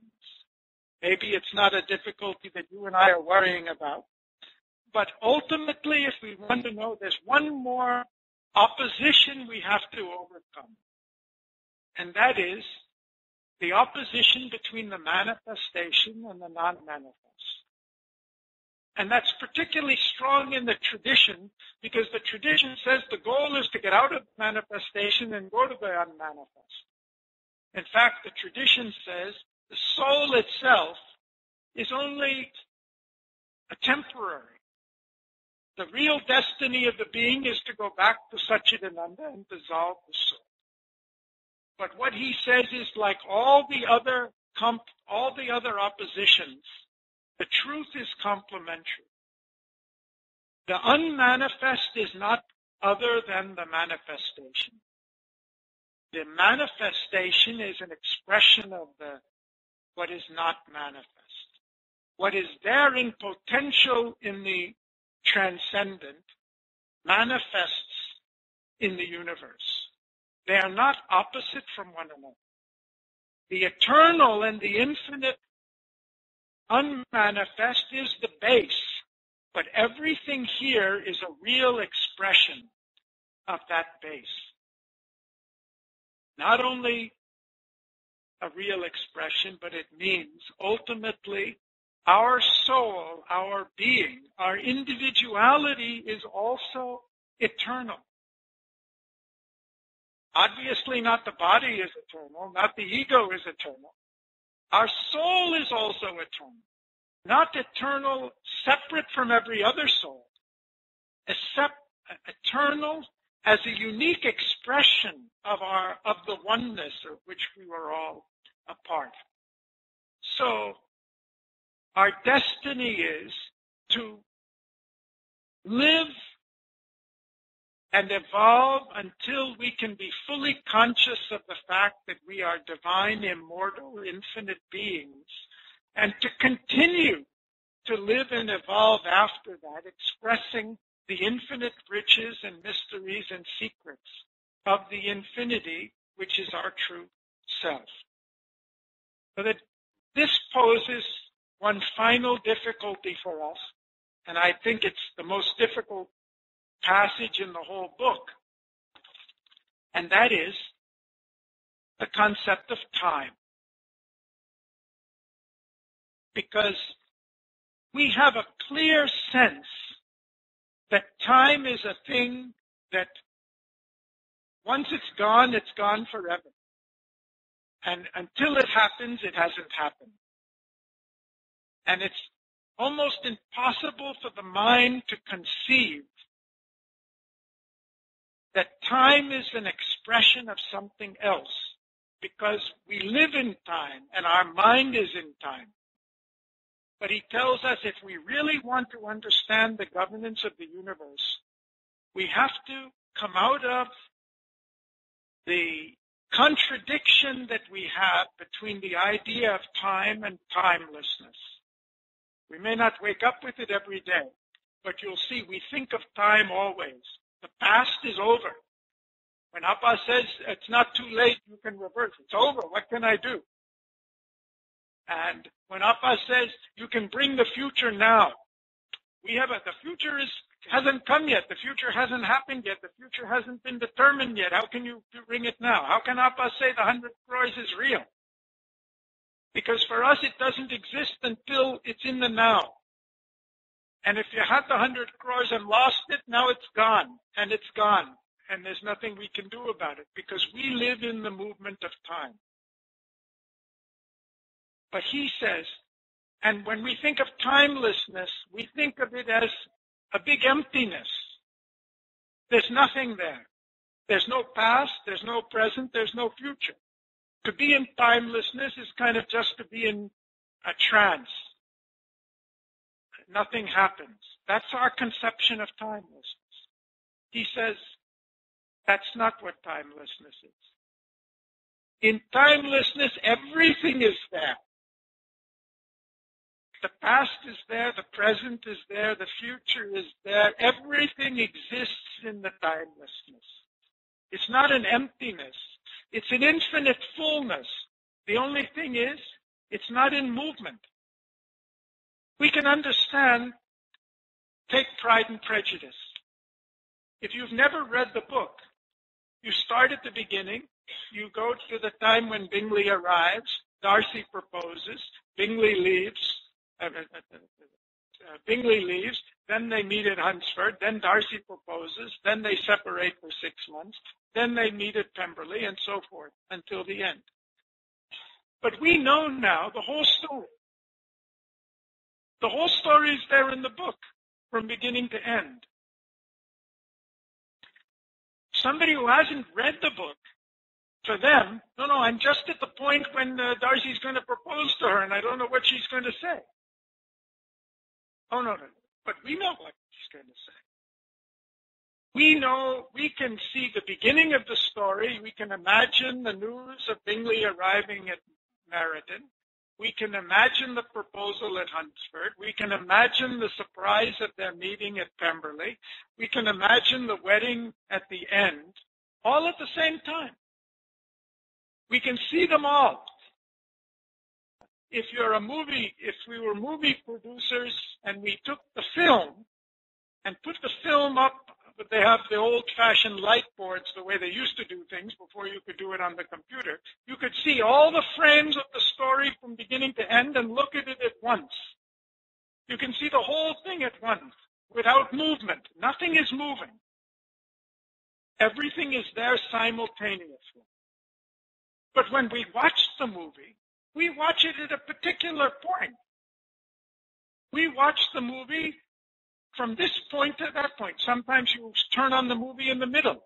Oh, now he's going to propose to her. Then what happens? Then what happens? Then she's going to abuse him. Then he's going to go out and write the letter. Then she's going to read the letter. We follow it step by step. But once we've seen it, we can go back and think about what happened at the dance, what happened at Netherfield, what happened with Wickham. We can go back to the forward, we can jump to the future. Think of it this way. Supposing you're a yogi sitting on the side of a river, and you see a boat going down the river. You're sitting there, there's nothing, and then suddenly a boat comes into view, and the boat passes you, and then it goes around a corner, and it goes out of view. You see life passing in time, and you say, something very interesting just happened. A boat went by. When did it happen? Just 2 minutes ago, a boat went by. But what would you be seeing if you were in the boat? If you were in the boat, you were upriver, and said something very interesting happened. I just went by a yogi sitting by the bank of the river. For you, the boat didn't go by. The boat has been moving all along.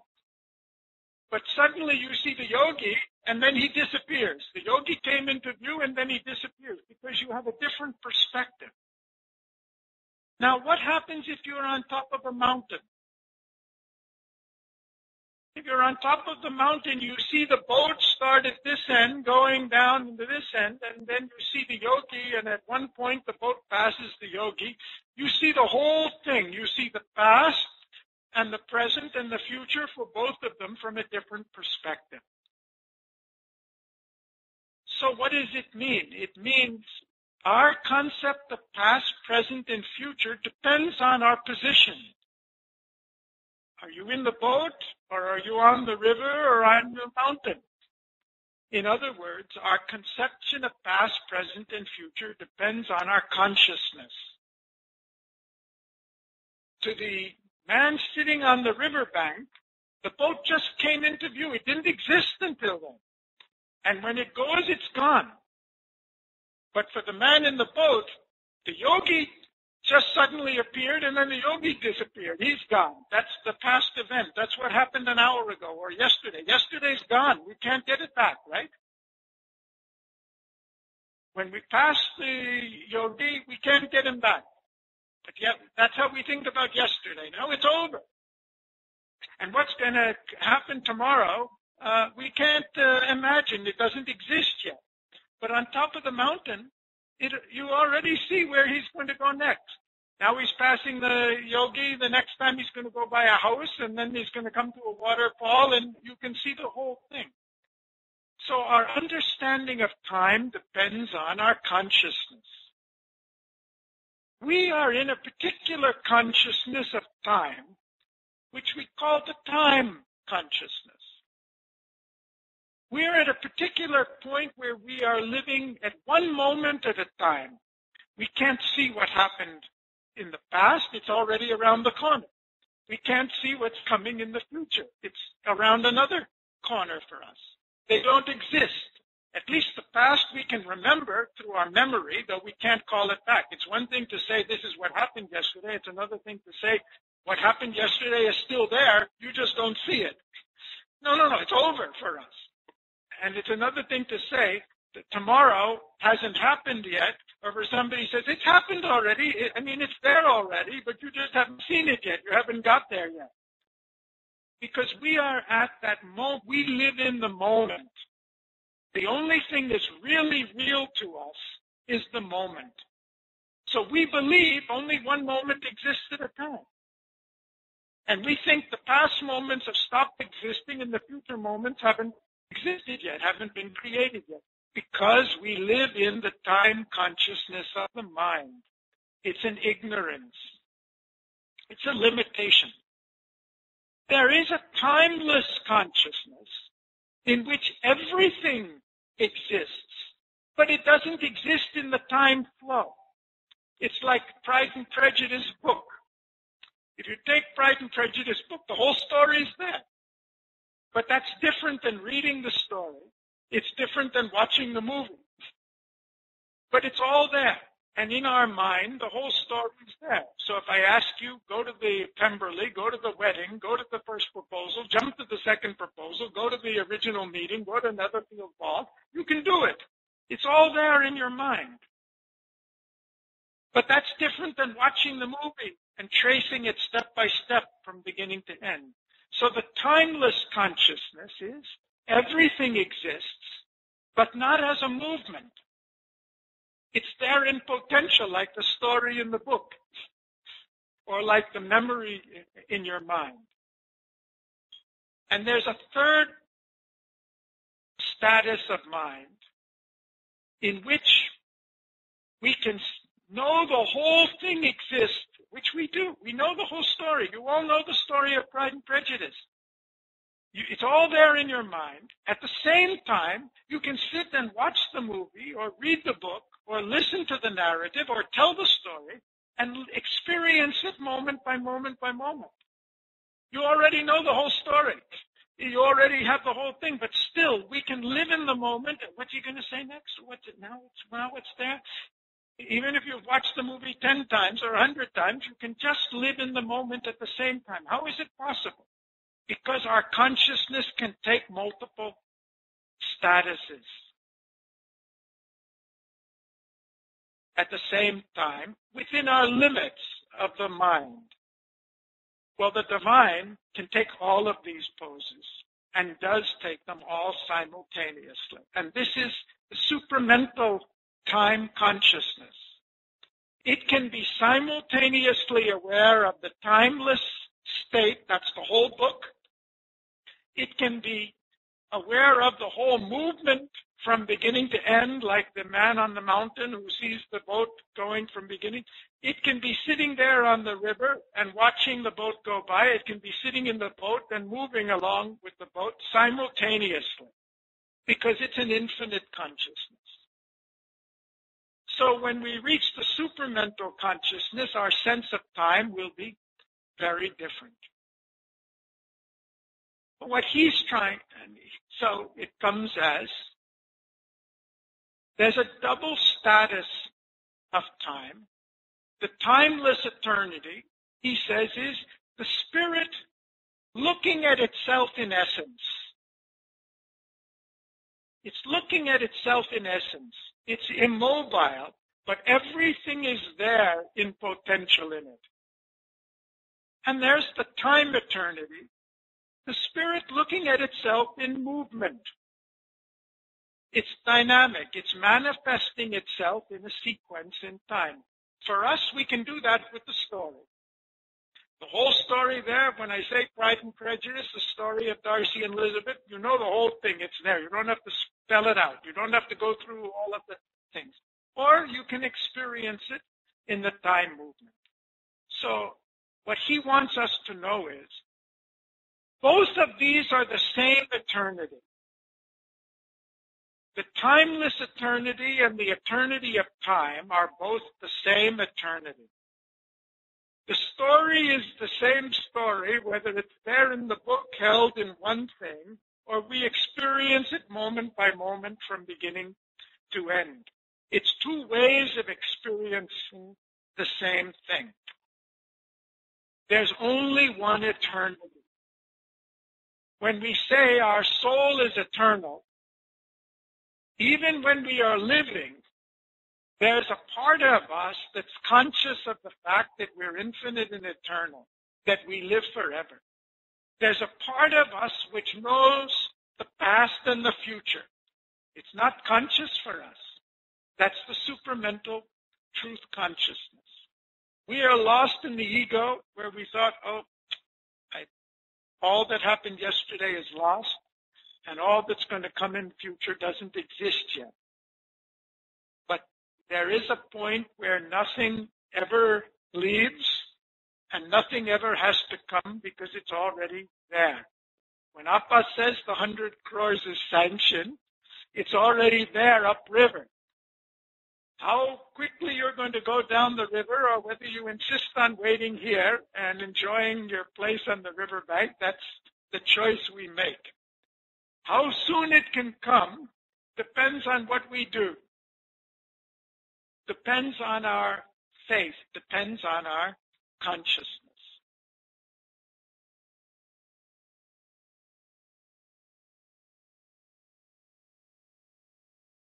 So, there are three statuses of time. The timeless eternity, when we're conscious of that which is eternal and infinite, but there's no movement. That's there. That's us. We live in that, in the depths of our soul, because that's the nature, that's the foundation for our existence. There's the time movement. That's what we're in now. That's what we live in all the time when we're awake. Mother says when we go to sleep for at least a moment, we go back to Satchidananda. We go back to the timeless eternity, but we don't remember it. This is the thing where we're spending our time on the surface, in the time movement. We can achieve the simultaneous integrality of knowing the relationship between them, of knowing the relationship between the infinite eternal and the whole of the time movement and the moment. And we can be conscious of them all at once. And this is the supramental time vision. He has a chapter on it at the end of Synthesis.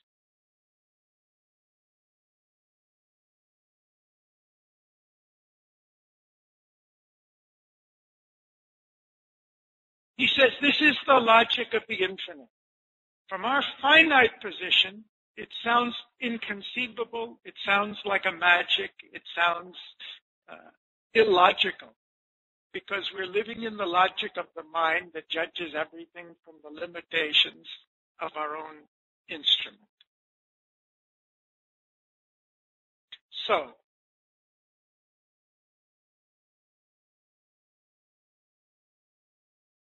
where are we in sum? We live in the ignorance. We experience the spirit as something other than ourselves, other than the world. It's otherworldly.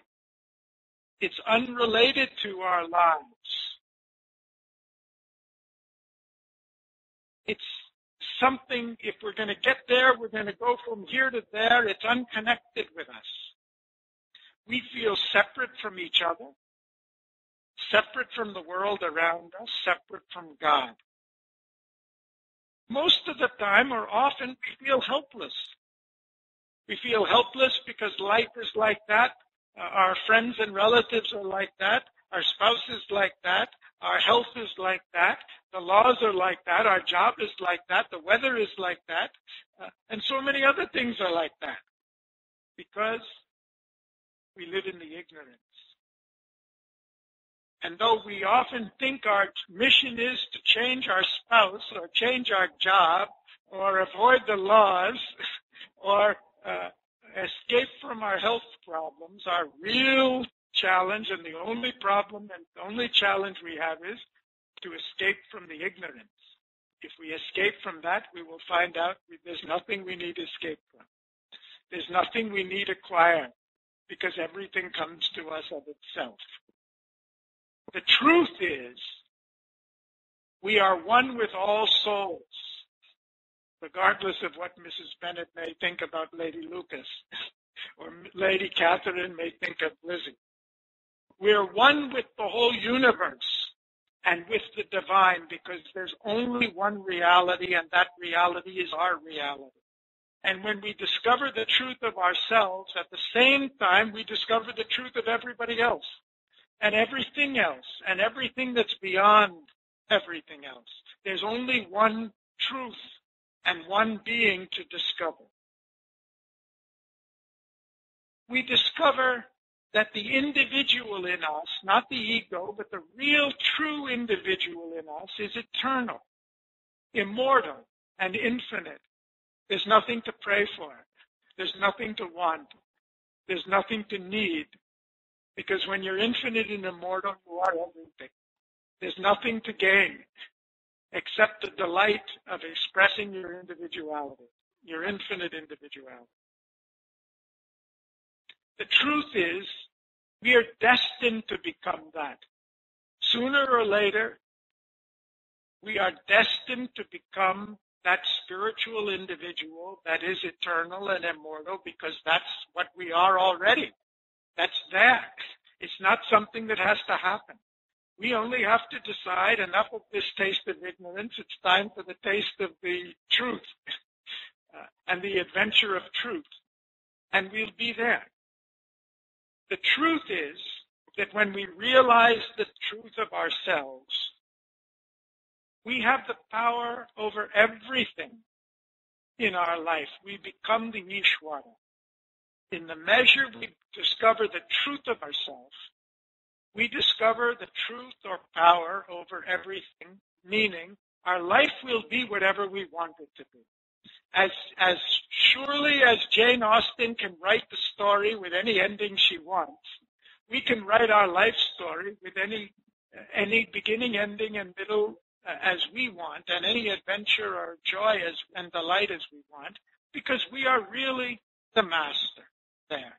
All of that is when we discover the truth. We are the creator. Like Jane Austen, we create our own story. We're creating our story right now. If this is the story we're in, it's the story we're choosing to be in. If we want to change the story, we can change it right now. If you don't want Wickham to come and gossip, if you don't want Lady Catherine to come and abuse, if you don't want the elopement, you can change it right now. Even after it's happened, you can change it. If we want, we can come out of the ignorance at this moment and change the story from the next moment. Our thoughts, our attitudes, our consciousness manifest in the story we're living in. We can't change what's going on out there, even though we try, but we can change what's going on in here. And when we change our thoughts and our attitudes and our consciousness, everything out there changes automatically. That's what we call life response. We've all seen it. We've all seen it so many times. Whether it comes by a change of attitude towards a person, or by praying to Mother, or by 3-day prayer, or by consecration, or by calling Mother, or whatever It still is. What we're doing is not changing the world. We're changing our consciousness. And when we change our consciousness, the world automatically changes. Time is eternal. It's never too late to change or achieve. It's never too late because time is eternal and we are immortal. It's never too soon for anything to happen that you want to happen.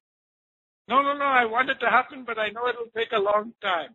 It'll take a long time if you want it to take a long time. It'll take a long time if you believe it must take a long time.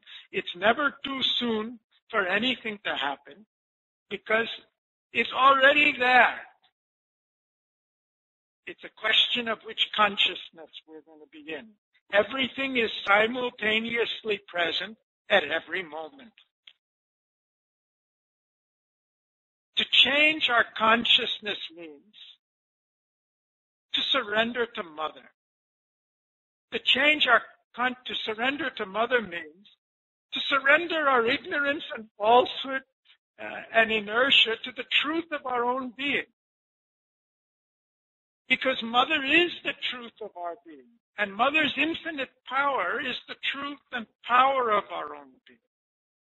And Mother comes to us as another, as separate from us, not because she feels separate from us, because we feel separate from her. Mother has no illusion of the fact that we are separate from her. We are all part of her. We all live in her. We are all her consciousness. It's we who feel separate. It's we who feel, Mother, Mother, come to me, come to me, come to me. We call her. She's already there all around us all the time. We insist on thinking she's not there. Mother has deserted me because we're not thinking of her. We think the infinite has forgotten us. We have forgotten the infinite. The whole thing lies with our choice and our consciousness. Why has Mother forsaken me? Why is she doing this to me? Sometimes the devotees write to Appa and they say, why have you forgotten me? And I know several occasions where Appa has written back and said, who has forgotten who? We think the divine has forgotten us. When we have forgotten the divine, when we have forgotten the truth of our own being. Why then is it so difficult to change? We've been having a very interesting discussion on this theme with Ashok for the last week. Why is it that we constantly repeat the same mistake over and over and over and over and over again? Why don't we learn the first time? Why don't we change? Because to change means to change our consciousness.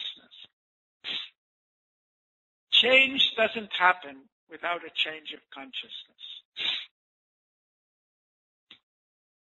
If we're really mental people, if we really live in our mind, it's enough we experience anything once and we learn from it. But very few people live in their mind at any time. Mind only needs one. You put your hand in the fire and it hurts, and you put it out, never put it in again. We learn. But that's not what we seem to do. We're constantly putting our hand and our foot in the fire. In one fire or another. Oh, this fire is like that fire. I thought it was different.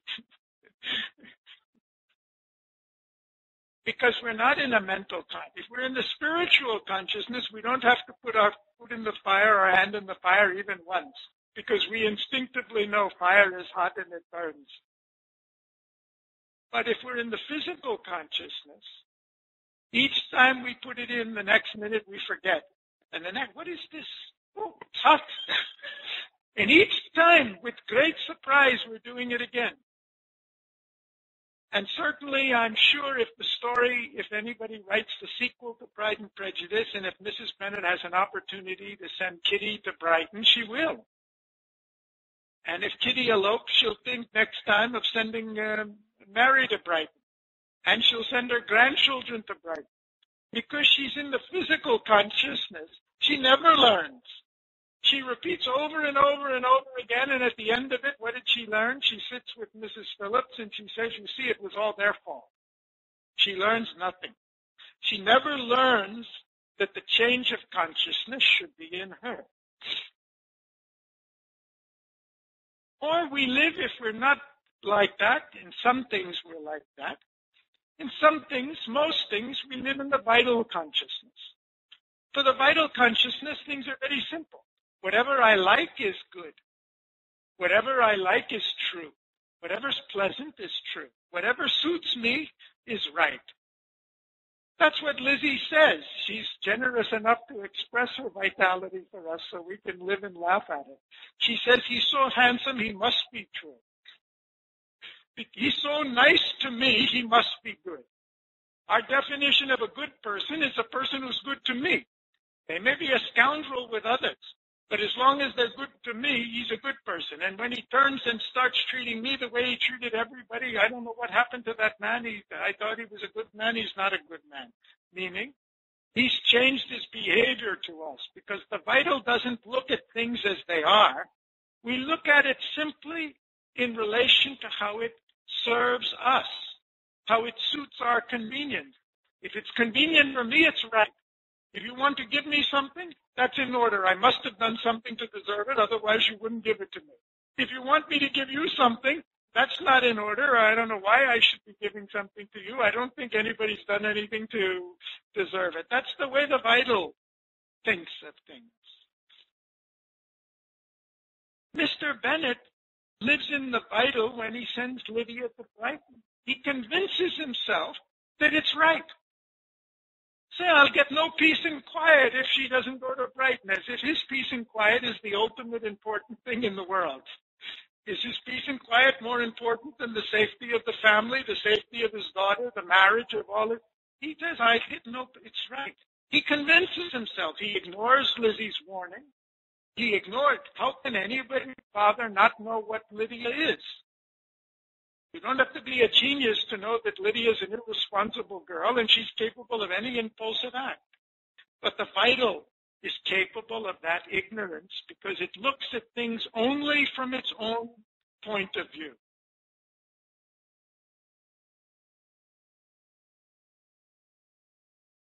We change when we rise in consciousness. Normally, we rise in consciousness only when our experience is saturated at the present level. Meaning, enough is enough. I'm not going to repeat this again. It's very clearly brought out with Lizzie. First, Charlotte says, you better forget Wickham, says Darcy. Mrs. Gardner comes and says, you can't marry Wickham, forget it. Carolyn warns her about Wickham. Jane warns her about Wickham. Darcy writes the letter which tells everything. But finally, she only gives up Wickham. When? After the elopement. It's not enough that she learns from the letter of Darcy that this scoundrel tried to elope with Georgiana and almost ruin Georgiana's life and ruin Darcy's family. She believes it. It's not that she doesn't believe it, but that information in her mind doesn't saturate her experience. Until she feels what it's like to have Wickham elope with your sister and ruin your family, she doesn't learn because she's in the vital. That's not necessary for us. Everything we need to know, Mother has told us. Everything we need to know, Appa, is written in the books. Unless we insist on it, we can acquire that knowledge now and saturate that knowledge now by prayer, by reflecting on our own experience rather than insisting on repeating it over and over again. Another way to say that is, all the experience we need, we've already had. There's nothing more we need to experience in order to have all the knowledge. All we need to do is get the knowledge out of our experience. That's past consecration. If we simply now go back and learn all that we should learn from our lives up to this point, we will know everything we need to know for any achievement. I'm amazed at Appa. Sometimes he'll mention that he was thinking about an event 50 years ago, and suddenly realizing its greater significance in his life and why something has happened later. You don't need to be out there getting the experience. We all have enough. But we haven't drawn the conscious knowledge from that experience. That's consecration of the past. If you have problems, go back and consecrate the whole problem from the beginning. All the knowledge you need, all the answer is already there. You don't need from anything else. Make the progress that you should have already made from the abuse of the scandal of Wickham, or the abuse of Lady Catherine, or the abuse of Elizabeth, or whatever it is, or the elopement of Lizzie.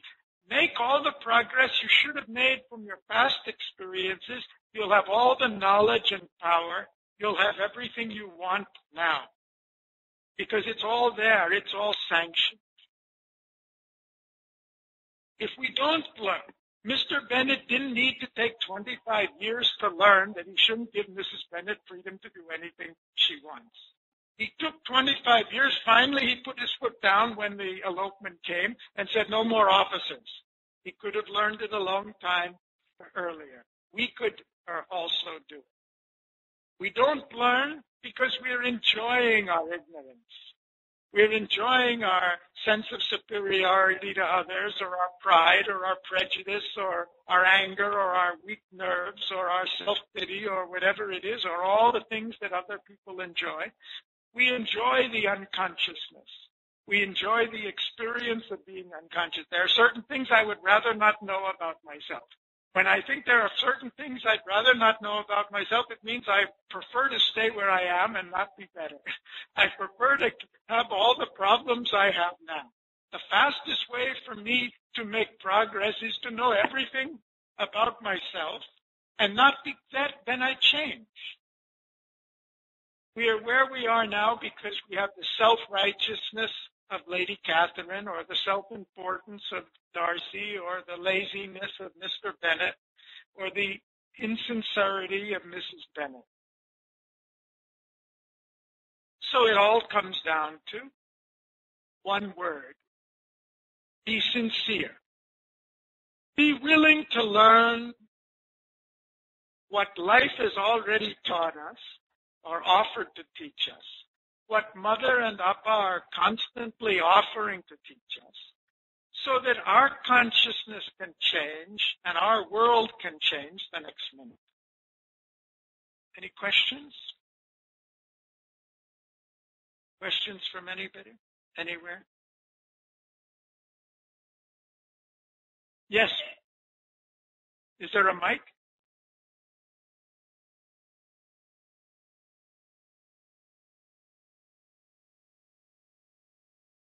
I thought there was a mic.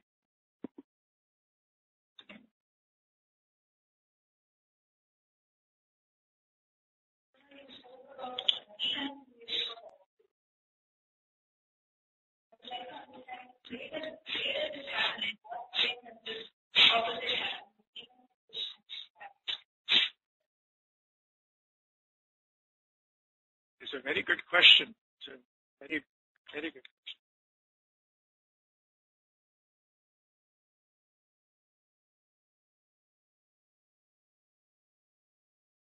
In a sense, we're trying to reconcile opposites all the time.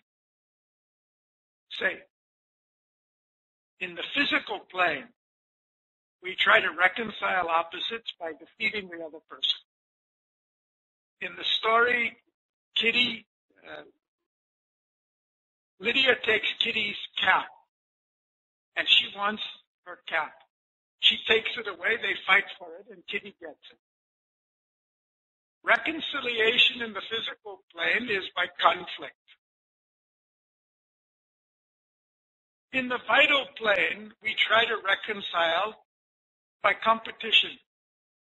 Mrs. Bennett is trying to steal a march over Lady Lucas by getting Jane married first. She gets disappointed because Charlotte marries first. There's no reconciliation in the physical consciousness or in the vital consciousness. Our idea of reconciliation in the mind is compromise. Okay, I'll give a little to you, you give a little to me. We'll compromise. We'll share it. I'll come halfway, you come halfway. There's no real reconciliation in the mind. So we've got conflict in the physical, competition in the vital, compromise in the mental. How does reconciliation really come about? Reconciliation is only possible when you're asking the opposite of what I'm saying. How can I reconcile with you? I want what I want. Only when I am willing to recognize there's a truth in what you're asking. When I compromise, it's not that I concede a truth in what you're asking. I see I don't have the power to get everything I want, so let me at least get as much as I can. I compromise with you. When I recognize there's a truth in what you're asking, and I'm eager to grant that truth, you will recognize the truth in what I'm asking, and we'll find the reconciliation so that the truth of each of us can be realized. Because falsehood can never be fully realized, can never be fully satisfied. If I make an outrageous false demand on you, even if you agree to it, I'll end up losing that thing. Somebody else will take it away from me. Because falsehood can never be. Falsehood is illusion. But if there's a truth in your position and a truth in my position, no matter how opposite they appear to be, there is a solution that will give you 100% your truth and me 100% my truth. That's the definition of truth. That can't be worked out in the physical, vital, or mental. That is the supramental consciousness. Because in the supramental consciousness, I know that what I want and what you want are the same. Rather, you are me. It's as important to me, it's as important for me for you to get what you want as for me to get what I want. Rather, I want for you what you want as much as you want it. I want for everybody what they want as much as I want it, as much as you want it or they want it. Because there is something that we can all have in infinite abundance. We can't all have infinite falsehood. We can't and expect to enjoy it. But we can all have infinite truth, and that infinite truth is infinitely great. So the real reconciliation comes when what we want is not what I prefer, not what's convenient for me, not what suits my laziness or my sense of self-importance or sense of self-injustice. When I want the truth, when I want what Mother wants, when instead of saying, Mother, please give me this, please give me that, I say, Mother, your will be done.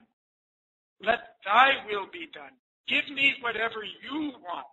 Let me be what you want me to be. Because when I am what you want me to be, I'll have everything. So the reconciliation is not in how we deal with the other person, but in our own consciousness. There is no reconciliation for the ego that feels separate from everybody else and wants to dominate over others or steal a march over them or negotiate and get a bigger share from. That can only be a conflict, a compromise, or a competition. There is reconciliation when we want the truth, when we want to be Mother's child, when we want to be sincere. Very good question. Wonderful question. Ashok? Question? Garry? Yes.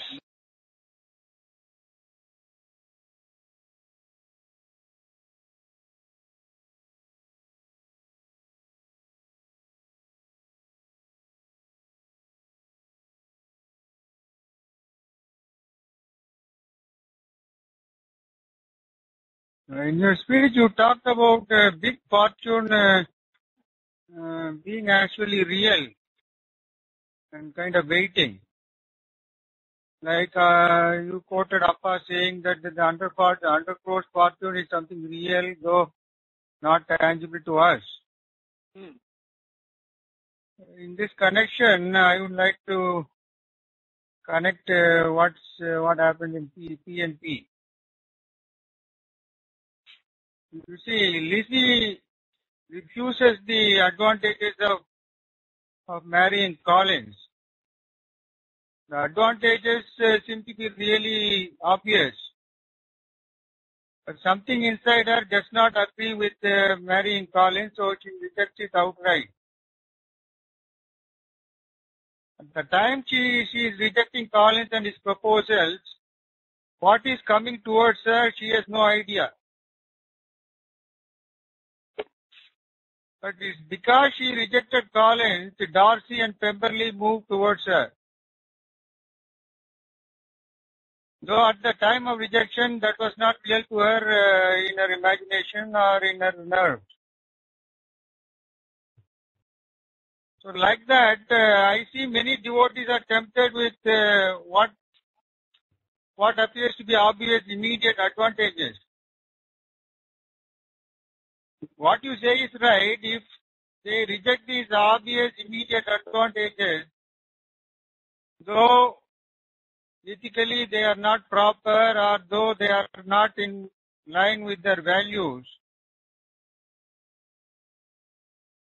do you mean to say if you reject what is the immediate obvious advantage which is not in line with mother's values, a much greater fortune will move towards the person? Ashok, it's a wonderful question. I'm sorry that it didn't come out on the mic here because I would have liked everybody to hear the way you have phrased it so beautifully. I will try to first repeat what I've heard from you. I can't do it word for word. You've done it really beautifully. But I'll try to give the essence of it and then give you an answer. You commented on the fact that I said that everything exists simultaneously, including the future, including the 100 crores that Appa talks about. But our normal consciousness is we feel that if we give up an opportunity today or what we have today, we're losing. We may lose everything. What's coming or what's destined to come or what's there in potential is not real to us. And you quoted the story of where many devotees feel that Lizzie should have accepted or would have advised Lizzie to accept Collins' proposal because it's a very good proposal. At that time, she had no idea that what was being offered to her later. But of course, if she had accepted Collins' proposal, she would never have become Mistress of Pemberley. She would have missed all of that. So we are in the position, all of us, where we have something today and we have to make a decision without the knowledge of what's waiting for us down the river. Because we're not on the mountain and can see the treasure is there, or Darcy's standing just around the bend. And you said, today we compromise. We may compromise with what's right. We may compromise with what we believe. We may compromise in many ways because what's present physically is real to us. And we don't want to give up that reality for the sake of something that in our mind doesn't exist yet. So then you said, do you mean to say that if we refuse the compromise with today, that other thing will come sooner, or it will come? That way Lizzie's story is beautiful because it's self-evident in that case that Lizzie, out of her values as a human being, feels she's not judging Collins. She's simply saying Collins is not meant for me. She says, honestly, I cannot make you happy and you cannot make me happy, which is true. And she certainly won't make Lady Catherine happy, but she may have sounded foolish to herself saying that.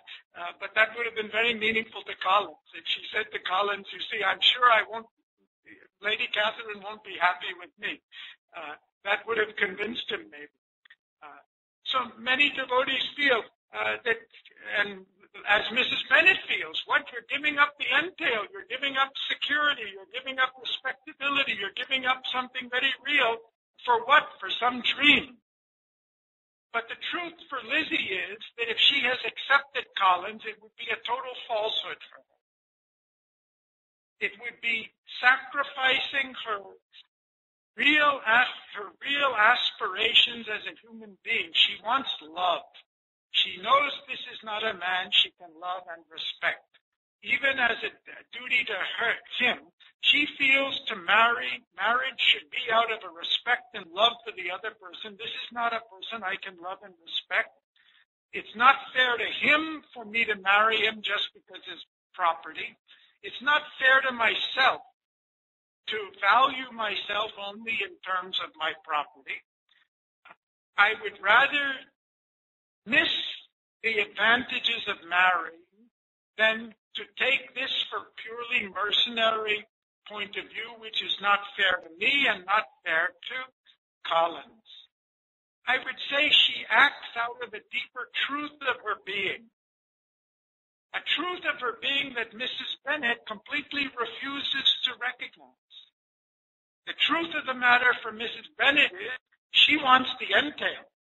Because if the entail goes, she doesn't know what she's going to do when Mr. Bennett dies. That's the thing for her. She's not even thinking of her daughter. She's not thinking, will my daughter be happy? She's not even thinking whether my daughter will get another proposal or can she get another proposal. She's thinking, this is what I want, and you must do what I want. From Mrs. Bennett's point of view, she's totally disqualified from getting what's waiting downstream. Because she's acting out of pure selfishness, pure ignorance, and pure falsehood. How can the best thing ever come to us when we insist on being selfish, ignorant, and false? The best that we can, how do we know that if we don't take this, we will get that? It's like saying, how do I know if I don't lie and steal and cheat to get what I can today, that something better will come from it? The moment my consciousness is no longer that of a liar or a cheat or a thief, automatically I will get something better. The reward is in the raising and changing the consciousness. We must know out of what, it's not a question, is this the best I'm going to get or is something better? How do I know what's around the corner? How do I know if the next offer will be better? The question is out of what consciousness we act. If she has refused Collins out of a sense of arrogance, superiority, haughtiness, assertion, the next thing she got around the corner would have been worse, not better. She has been true. She tried to be polite. She wanted to avoid the whole thing. Her mother didn't allow her to avoid it. She tried to be very kind to Collins. He refused. He refused to believe her. She told him 3 times. Even then, she didn't abuse him. She simply walked out of the room in frustration. She was not unkind to him. She was helpless against him. Look at Collins. Collins didn't refuse her. But he finally accepted, instead of deciding to campaign more and more and more, he finally had the good sense to not insist on marrying a girl who didn't want to marry him. What happened? The very next minute he ends up with Charlotte, who is clearly the very best person for him. The very best person in the whole story for him comes to him. Of course, he was not very perfect in his consciousness, but at least he accepted with a resignation, let me not resent the fact, let me forget it and go on with my life. And when he went on, immediately the thing around the corner presented itself, literally the next day. So, in summary of my answer to a very good question, we should do what's right.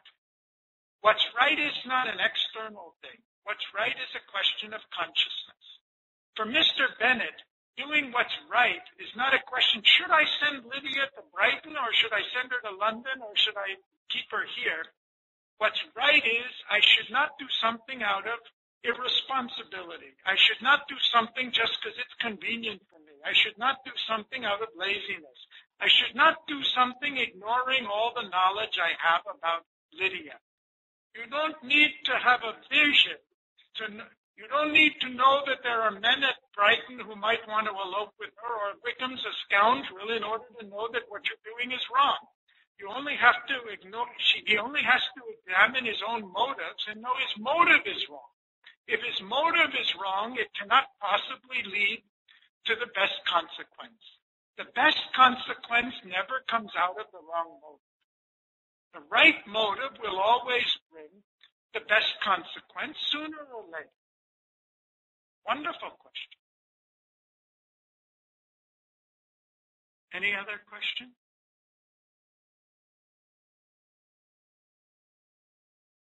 Okay.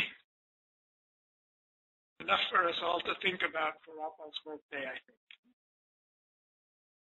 Have a great day.